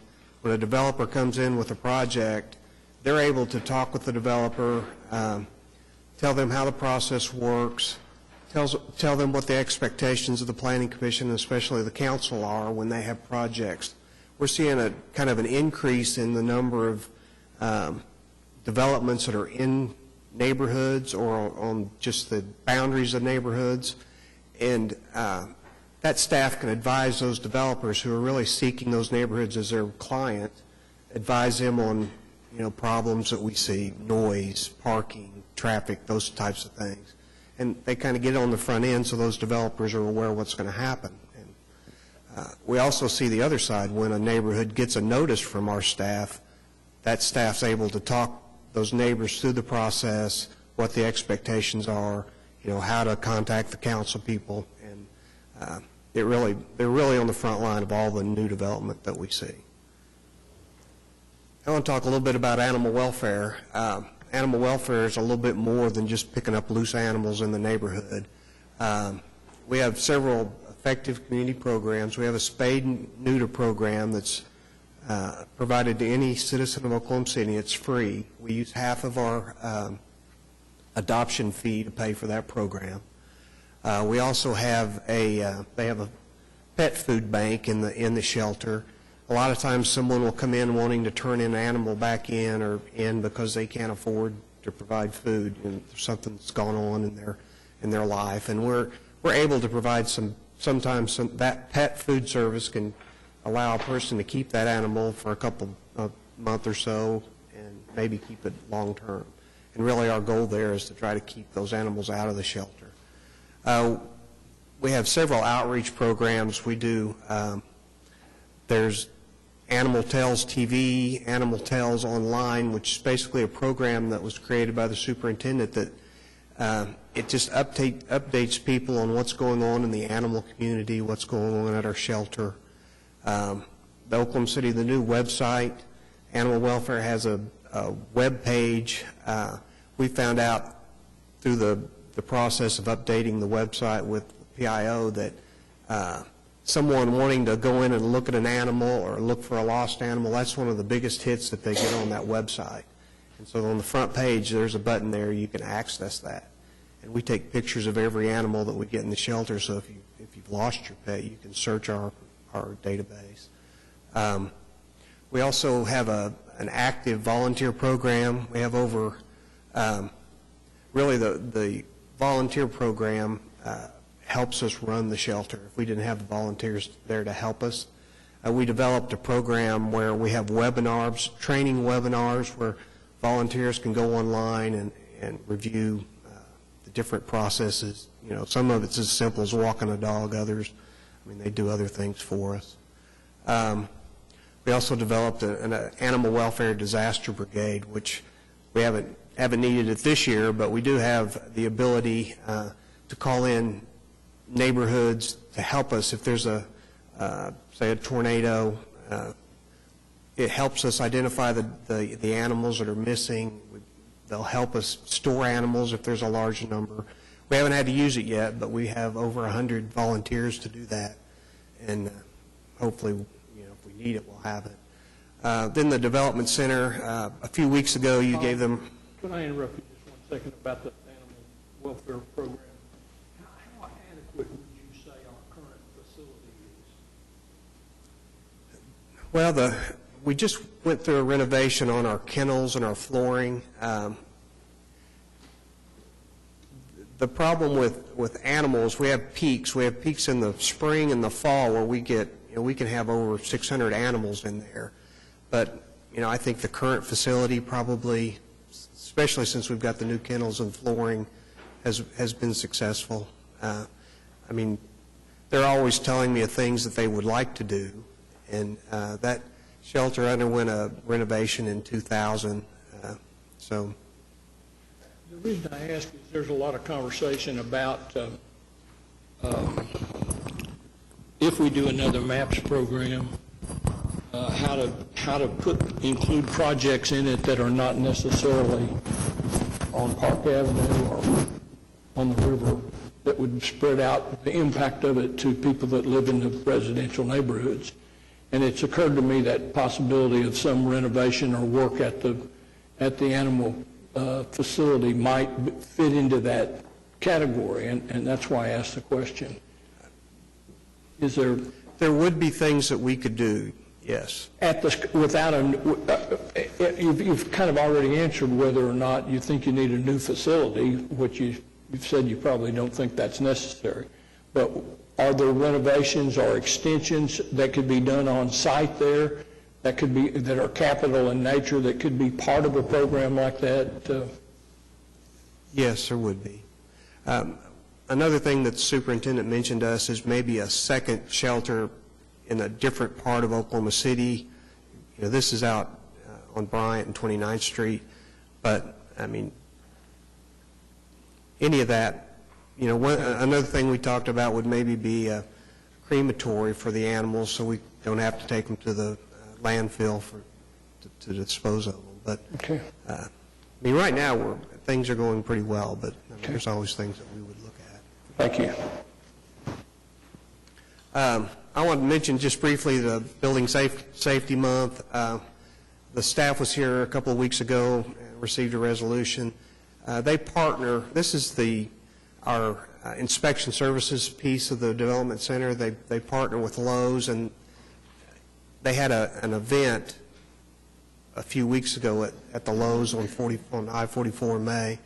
And basically it's to try to make contact with neighbors that are planning renovations and explaining to them how important it is to get it proper inspections and proper installation. You know, we don't talk about it a lot, but the development center is it's a public safety function.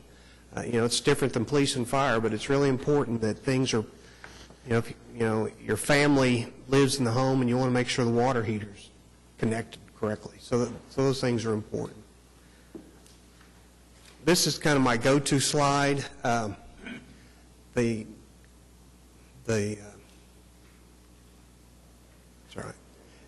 It's this is our live release rate. It's up 4% through March. Our goal is 75%. We're at 73%.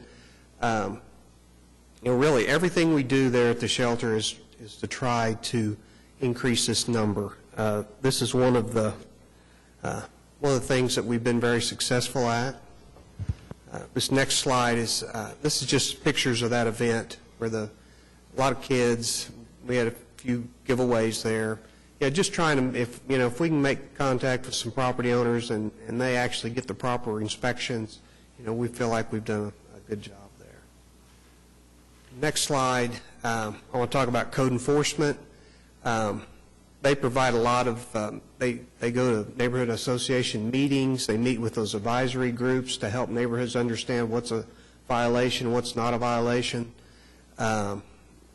Anytime, if you have a neighborhood that needs someone to speak about code enforcement, their staff's available.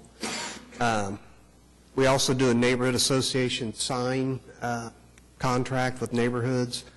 Basically, we train neighborhood volunteers to pick up those trash signs that you see around the edge of neighborhoods. We currently have 19 neighborhoods signed up, and that's something that we renew every year. Then the Code Enforcement 101, that's a partnership with Neighborhood Alliance. Neighborhood Alliance puts together a program where they let neighborhoods meet with staff, different services that Oklahoma City provides. My staff tells me that our table is always the last one with people lined up there. And it's really a good program, gives them an opportunity to meet with neighborhoods and provide service. This next slide is the abandoned building program. As of April 30th of 16, there were over 500 houses that were on the abandoned building list. This is one of the indicators for a thriving neighborhood. Each week or every meeting, you see the abandoned building list. You have to be unsecured or declared unsecured or dilapidated to be put on this list. I think since this total, we've had 23 that have been removed. And one of the advantages to this inventory is that when someone comes in and wants to remove their property, they have to pay their liens and any other costs that's been accumulated on a property. So that's one advantage. And this list will just continue to grow. I think today we had 14 or 50 added to the list and 3 or 4 taken off. So this is another indicator. This is code violations resolved voluntarily. The numbers have decreased in 16. There's probably a couple of reasons for this, we think. Maybe the economy, but probably our proactive property maintenance program. We've kind of taken a different step with them, and if there's a property with no compliance after that initial notice, then we'll write a citation. In the past, we've worked with them, for an extended period, try to do everything we could to get them to comply. We're being a little more aggressive now. But this next slide kind of shows that in that program, the property maintenance program, it is on voluntary compliance is on the way up. So at some point, these numbers, I think we'll get back to that 70% where we were. And the last slide, this is another indicator. This is our proactive inspections versus reactive inspections. As you can tell here, in the late fall, winter, early spring, our number of proactive inspections go up because we don't have the high grass and weed complaints that we have. And we really, in those periods, we're over 70% proactive inspections. And that's just an indicator that our inspectors are in the neighborhoods and they're looking for property maintenance, but they're there if there's yard parking or other complaints that they can pick up. And right now, our average for the year is over 55% proactive. And since that's really been a big change since I've been working here. It used to always be reactive, and now we've been able to evolve into that. And so, questions, or I'll turn it over to Craig. Just an observation. In the 6 years that I've served on the council, that improvement in animal welfare is just remarkable, Bob. Thank you so much. And you really took a department and turned it around. You've had great leadership there in Catherine and now in Julie, and they're just doing such innovative programming, and it really makes a difference to our citizens. So, thank you very much. And our relationship with the Humane Society and others, the private sector has really made that into a public-private partnership that it wasn't 10 years ago. Yeah, Mark? Okay. Okay. Bob, thanks. All right, thank you. We're going to just take a few minutes and shift gears here and look at the indicators related to the Council's priority on strong financial management. There are several indicators that we look at, and some of those are external indicators that are indicators that influence the city, more economic indicators. We have another group that is more of financial performance, and we look at it a couple of different ways. One is financial performance of how we're actually doing with revenues versus expenditures and our revenues coming in. And then also looking at financial position. We'll talk about that a little bit, of how we're doing with some of our reserves. Then there's outcomes. That's kind of the results of what we see as a result of our financial management. One is maintaining a AAA bond rating, and then another one is the percent of citizens that are satisfied with city services. One of the indicators, the external indicators that we monitor, and there's others that we can incorporate and that we definitely monitor. We don't have them listed here, but there are other indicators that we do monitor, but one of them that we watch closely is average weekly earnings. We use this measure in part because of the frequency that it's released. There's some of the indicators that you can monitor have a significant lag, and it's difficult to really use that to manage. But we have seen 3 consecutive years of decline. We're actually right now in 14 consecutive months of decline. So even in those consecutive years of decline, you may have had a month where it ticked up. But we've seen 14 consecutive months of decline in the average weekly wage. As the mayor mentioned earlier, we have seen jobs continue to grow. The jobs numbers look good. So it's more jobs, still low unemployment, but it's at a lower average weekly wage. And so it's something that has an influence on how much people have to spend, which then influences our most significant revenue source of sales. Hold that slide there just a second. What I kind of glance back is look at and then this basically is the per capita income. Would you say is that average? It's actually average weekly wage. It's looking not per capita income, but what the average worker's making. All right. Well, regardless, when you look at 09 to 12, that's a pretty dramatic increase, percentage-wise. And it seemed like because there was a bubble of discretionary income, the reaction from the private sector has been to bring in more services, more restaurants, et cetera, which are lower wages. And so we went through this area where more wealth seemed to be created, more discretionary income seemed to be created, and then the reaction was ways to spend that money. And those jobs are not keeping up with the jobs that created the surplus, the discretionary. That's definitely something that Russell has pointed out too, Russell Evans, when he's talked to us about what we see with his average weekly wage. Because the number of jobs that are being created is extraordinary. But I mean, but this shows that, you know, we're adding the, you know, the $10 to $15 an hour jobs, and not the professional jobs, you know, that every group seeks. I mean, we had those too, but I mean, the restaurant sector, the hotel sector, I mean, those jobs are just exploding, you know, in the last few years, and that's what's suppressing these numbers. Yeah. It definitely has an influence. So one of the other factors we look at is sales tax. Now, you all know, you see the sales tax report that we have in your packets today. Sales taxes continue to decline. We're down about 1.4% this year in sales tax. But one of the things we monitor with that is what percentage is that of our general fund budget, because it's important to us, obviously, what's happening with the growth in sales tax. But another important factor is, are we becoming more and more dependent on sales tax? And you see that stays fairly constant. And at least says, with as diversified as we are within our general fund budget right now, even though we're very reliant on sales tax, it's not growing, it's not becoming a larger portion. And so one of the issues there is we try to make sure that we're reviewing periodically our fees to make sure we're keeping the fees in line with the cost of services. And so we want to make sure that we're diversified in our revenues, and this is just one measure to help monitor that. Percent of citizens that are satisfied with city services is one that, you know, I talked before about we monitor financial position, we monitor financial performance, but we want to make sure that we're not so focused on financial performance that we lose sight of how we're serving our citizens, that we maintain really strong financial performance at the detriment of the services to our citizens. And when we go through a year like this year, as you are still in the process of reviewing the budget, that you see that we have to reduce positions or freeze positions. That means fewer services. And so it has an effect. And so we monitor this closely. And you can see it's remained fairly constant. It's ticked up and down a little bit along the line, but remained fairly constant around the mid-60s range. If you just look at that number on its face, you would think, well, 66% isn't a very good rating.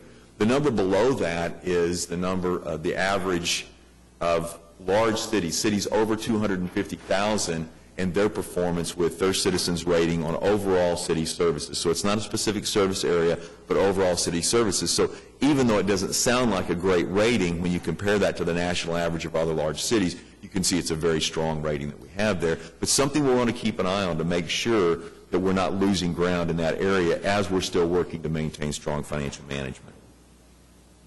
The AAA bond rating we did for our 2016 bond sale, we were confirmed by both Moody's and Standard & Poor's at a AAA bond rating. This is very important to us because, one, it's an indicator of strong financial health.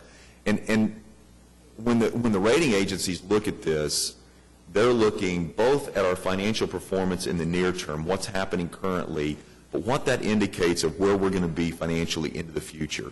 Can we continue to have strong financial performance into the future? So they take a very long view, because people who are buying our bonds are buying those, at least with our GO bonds, for 20 years. So you're investing long-term with that investment that you're purchasing. It's a 20-year investment. And so they want to make sure they're taking a long-term view. We listen very carefully to the advice or the recommendations and comments that they make.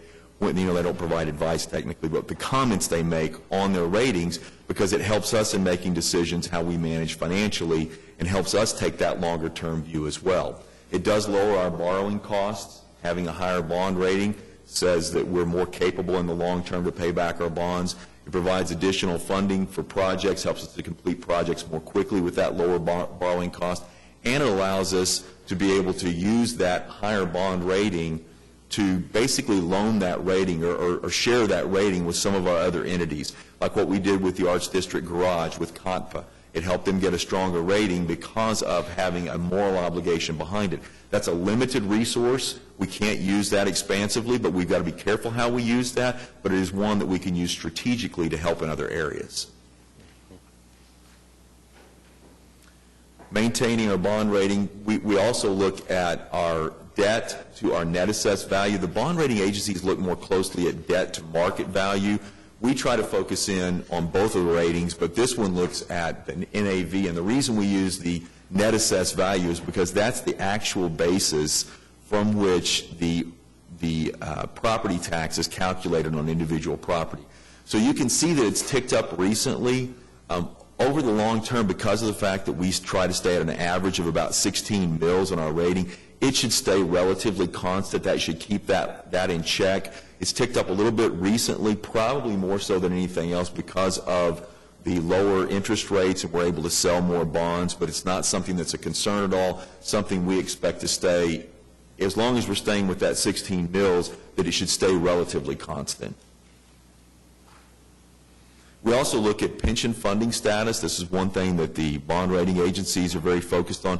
This is the one area where the City Council sets the benefit levels through our pension ordinance, and one where we have more control. This is the system, it's the Oklahoma City Employee Retirement System, where it provides for pension benefits for management and general pay plan employees. And that one is currently at 104% funded, which is very, very strong. So it's a great position to be in. We do have a large portion of our employees that are in the state plans with police in the police pension system and then our firefighters in the firefighters pension system. The police pension system, actually, I believe on the last one, the last report they had was about in the mid-90s. So it's still pretty strong. It's not quite as high as what the ERS is, but it's still strong in its position. The firefighter system is more like 65%, and that does result in, with new accounting standards that we have that were implemented in this last year and affected our fiscal year 15 financials, that we take on part of that liability, our portion of that liability in the state system, even though we don't control the level of the benefits. We contribute to the plan what's recommended to be contributed by legislation, but we don't control those plans and control the benefits that are provided in those plans. Yeah, I might point out there's so many cities out there are struggling with this right now. I was reading that the city of Jacksonville, Florida, is using 20% of its budget to pay off its pension costs, and they now on the ballot in August are going to vote on a permanent half-a-penny sales tax that won't begin until 2030 to address the pension needs. That's the response. To kind of free up some of their existing operation dollars so they can fix their streets.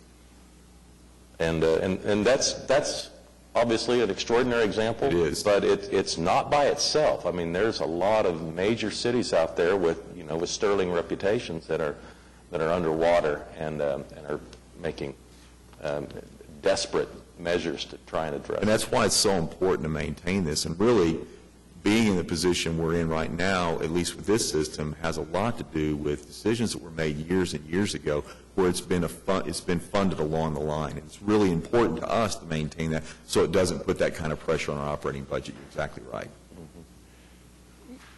Mayor, I'd like to know, do you have an opinion as to why there is such a dramatic difference between the fire pension funding and the police? There are some differences, but the benefits overall are very similar. The two plans, and it gets pretty complicated, but the two plans have the Plan B programs, and those two programs are managed a little bit differently. That's the most significant difference I see. You may talk to folks who say, well, there's some demographics that are a little bit different. That's the most significant difference I see is in the way that Plan B options, and I'd be glad to visit with you about that in more detail. It'd be difficult, I think, to explain all of it standing here. But I'd be glad to visit with you about that. But that, I think, is the biggest difference I see between those two plans. Would you would say then the primary difference between being in the 90s and being in the 60s is the difference between Plan B in both facilities? Without analyzing it, I mean, I know that's a broad statement. It's a broad statement. For me right now, that's the biggest difference that I see between the two plans is how the Plan B is managed between the two systems. If the legislature chose to fund those the way that we funded our pension plan, what would be the cost to Oklahoma City of them making that change? I understand we've got some. So the state contributes a significant amount to both plans. I understand. More to fire than it does to police. And actually in the fire system, the state contributes a larger portion than the cities contribute. And I don't know what that number would be if they decided, because one of the things they've done in the past is like with the changes that were made on the fire system a couple of years ago was the employees contributed more, the cities contributed more, and the state committed to a larger percentage of the premium or the insurance premium tax. And so it was a combined contribution that increased by all those parties. At the time they did that, how did they stand at that before they did that? It was in the low 60s, I think, and that didn't move the needle significantly in the short term, but it'll definitely contribute over the long term. So they were in the low 60%, and now they're about 65%. But it moves very slowly. I mean, it's got about $3 billion pension liability in total. Well, do you think that increase that they passed, that was a year ago or a couple of years ago? 2 years ago. Do you think that'll make a significant difference, say, in the next 5 years? No. I think it'll make a difference. I don't think it's going to make a significant difference in the funding position. You don't think it's going to make a significant difference, period? Over the long term, it will help, but there are other factors. But it's better than not doing it, obviously. That's exactly right. It's definitely a positive move in the right direction. Right. It will help, but it's going to take a very long time for that to make a difference. And right now, the way that the Plan B system, particularly with fire, is, it's going to be very difficult to fund that in the long term. Right. Another question that I had that I didn't ask a moment ago had to do with when you were talking about the mills, 16 to 18. I mean 16. 16. Could you give me an idea of what it would be if we raised the mills to 18? I don't know what the percentage would be. We did look at that because we looked at some of when we were talking about some options we might have if we decided to increase that. And we believe that if we went up to 20 mills, and we just modeled it out, and I can't remember what the numbers were, but we modeled it and said, well, if we went from 16 to 20, and you looked out over multiple years, where would that put our debt level? And that pushed us to a level that we believe would put significant downward pressure on our bond rating. And so we said if we went to 18, it still is a downward pressure because you take on more debt. But because of the level that we're at right now, we didn't think it would be significant. I don't know what the numbers are. I can get that for you. Yeah, it seems to me that in the next year or so, we're going to have to look significantly at that as a revenue source. With the attack on the penny that we see is going to happen this fall, we're going to have to look for other ways to finance things, and that's one of the ways that it could be done, I think. That is a possibility. Okay, thank you. These are just a couple of comments that were made from the ratings. I mentioned before that we did maintain or have confirmed our AAA bond rating. Moody's talks, and you can see in their comment they're made, and we just pulled out one of the positive comments they had there was maintaining very high fund balance levels, and that's something that's really important to them. One thing they emphasized, too, because of the fact that we're so reliant on sales tax, as a larger percentage of our budget than most other cities, that it's a more volatile source of revenue. So they like to see all cities maintain high level of reserves. With cities that are more reliant on a more volatile source of revenue, then they like to see it even be higher and see that maintained. Standard & Poor's comment, I think, is really a compliment to councils and management from the past, to this current council and management of the city now, and looking forward, because what they believe is, it's the leadership of the council, the executive leaders, management throughout the city on decisions that we're making. They believe it's so embedded in our culture that's going to outlive all of us that are involved today. And I think that's a strong compliment, a strong statement, but something that we've really got to keep on the forefront, that we maintain that within our culture. And so I think it's a great comment, but something that really challenges us to maintain a focus on strong management. I did want to remind you that Moody's did, the rating agencies provide the base ratings, but they also provide an outlook. And the outlook could be positive, meaning that there's a potential for an increase in the rating. It could be stable, saying we believe you're going to stay where you are, that everything in the short term now looks like your long-term performance can remain stable. Or it could be negative, which says that we think there are pressures that are there that you could be poised or in a position where you may see a downgrade in the rating. Moody's did revise our outlook from stable to negative. Even though our bond rating stays at AAA, that it's a negative outlook.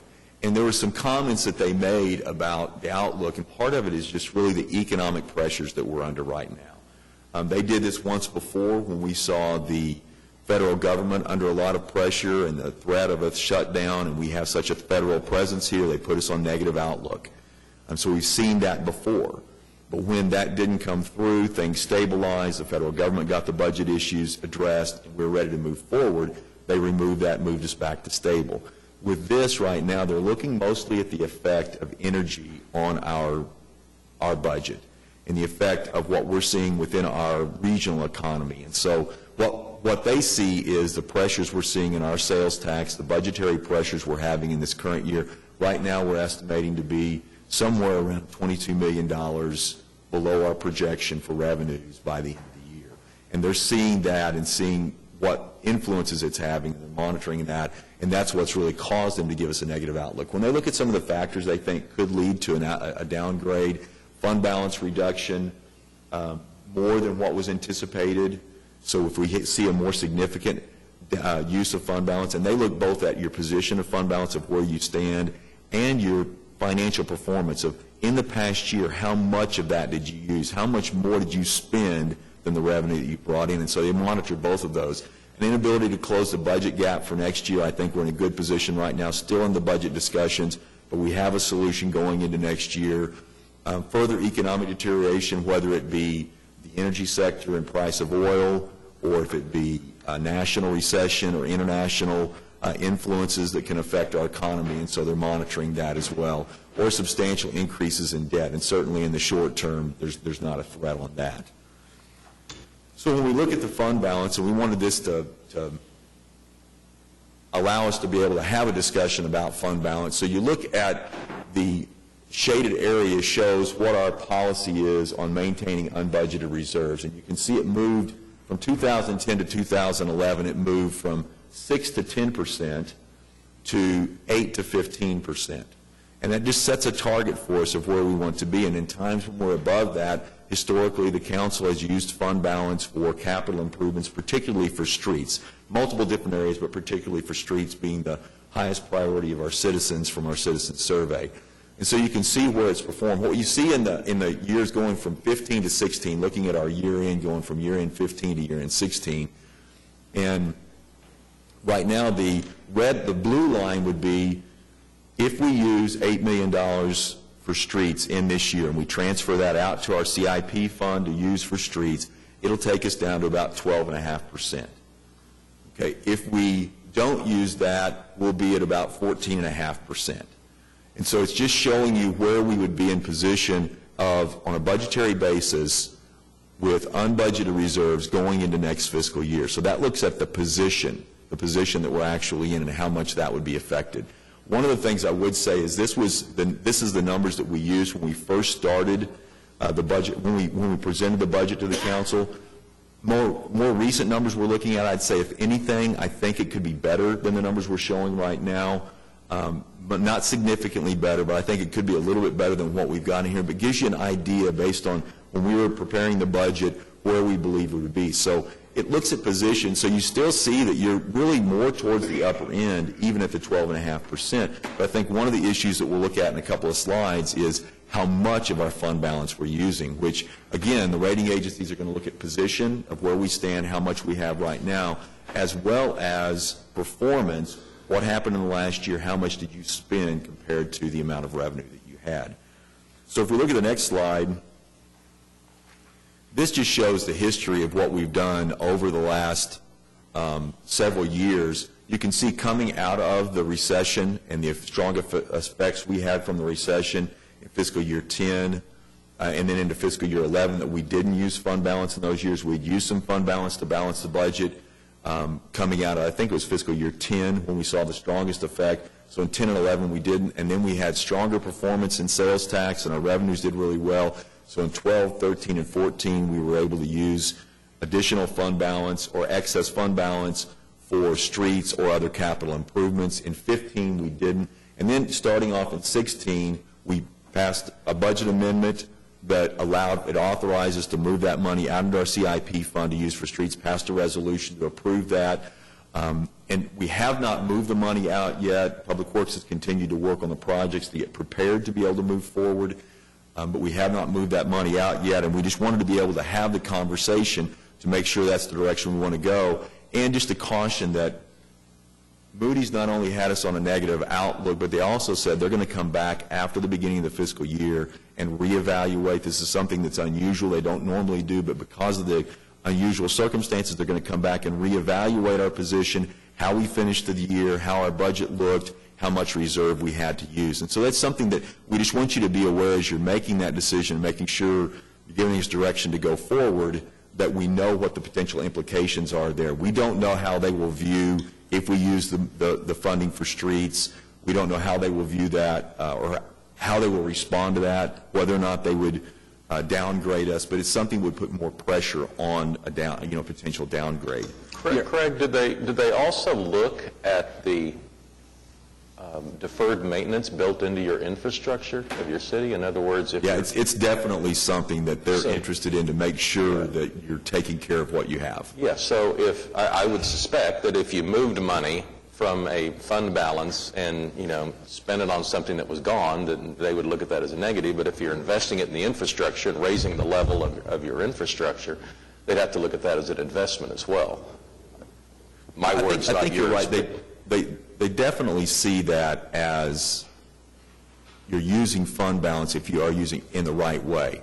So it's not a good and a bad here. It's maybe a good and a better, because what they're seeing is you are investing it and using it in the right way. You're not using it to try to fund operations into the next year, and so it's using it in the right way, and it is an investment.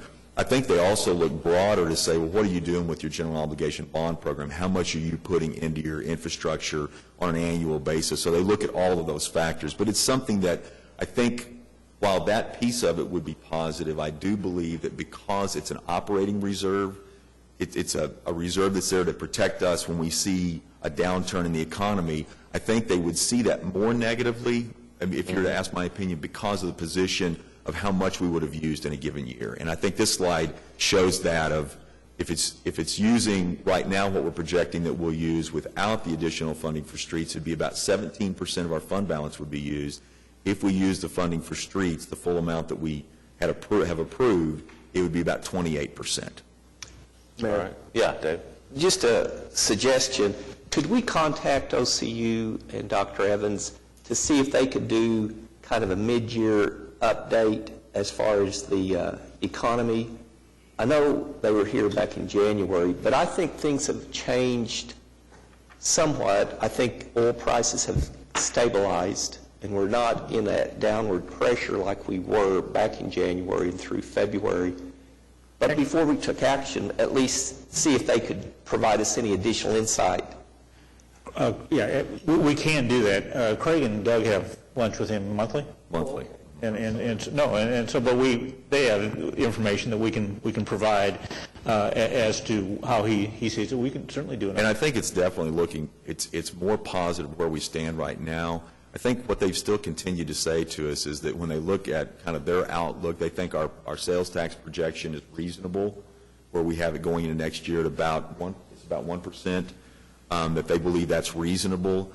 He's consistently said, I think there's as much upside potential as there is downside potential, that there's just enough uncertainty in the economy, I think, that you couldn't just give a solid, yeah, we're on the upward swing, we found the bottom and now we're coming out of it, to say definitively where we're headed and how the oil and gas companies will respond and how quickly they'll respond. And I would agree with that. I think the area that concerns me the most is not the E&P companies, the production companies, it's the service companies, because they've been sitting on the sidelines for such a long time with no revenue sources, and we're seeing that in the form of bankruptcies coming forward.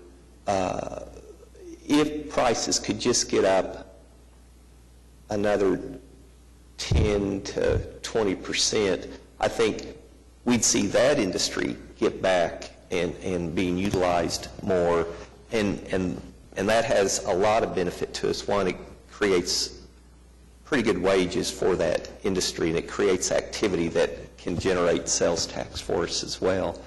there's just very little drilling activity right now. Yeah, I'd agree with David's comments as far as the service companies are concerned and the rippling effect that's finally being felt by those service companies, the potential for bankruptcies that are going to occur in that industry in the next 6 to 12 months. And so I think David has a great idea. I'd like to hear from OCU and The Economist and see what they think. Just a curiosity, with the passage of at the state level, the sales tax fairness legislation, are we anticipating that will derive any additional revenue for us? There's potential upside. At this point, we don't know the extent of what that upside will be, but there is potential upside off of that. Great. We have not incorporated any of that into our projections. Okay. I have a different view on that. I thought they were very weak in their efforts. They could have gone much further. But, I mean, maybe it will. Again, I'm not going to say what I really believe as far as a reevaluation of the whole revenue structure, but it should occur. Are you talking about on the sales, the simplified sales tax? Well, you know, what the state said is, okay, if you're selling remotely, you need to notify people that they have a responsibility to pay a use tax. Well, okay, so you tell them. Most people aren't going to take any action. Right. With being notified. I think what's going on in states around the country is that by continuing these types of actions, they think they might be able to get the Supreme Court to make a decision in lieu of Congress acting on it. And so I think that's the hope. I don't know that people believe state action is going to ultimately resolve anything. Although it raises the attention level, there might be a minimal amount of people who were not aware that it's their responsibility, who now do understand it's their responsibility, and you might get a little uptick there. Well, I think it would require a change in the tax structure, because the issue is nexus, whether or not these out-of-state companies especially have any nexus, say, to Oklahoma. They don't have employees, they don't have salespeople, they don't have people coming in or equipment.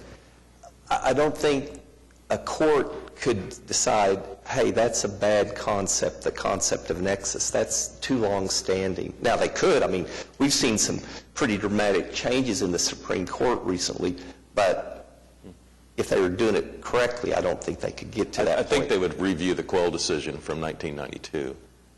And, but I think the court also has to, if they choose to review it, they have to acknowledge that when the Quell decision was made, the Internet did not, if it was invented, it was not had any level of influence on revenue for cities. And so it does require, some sort of resetting the bar.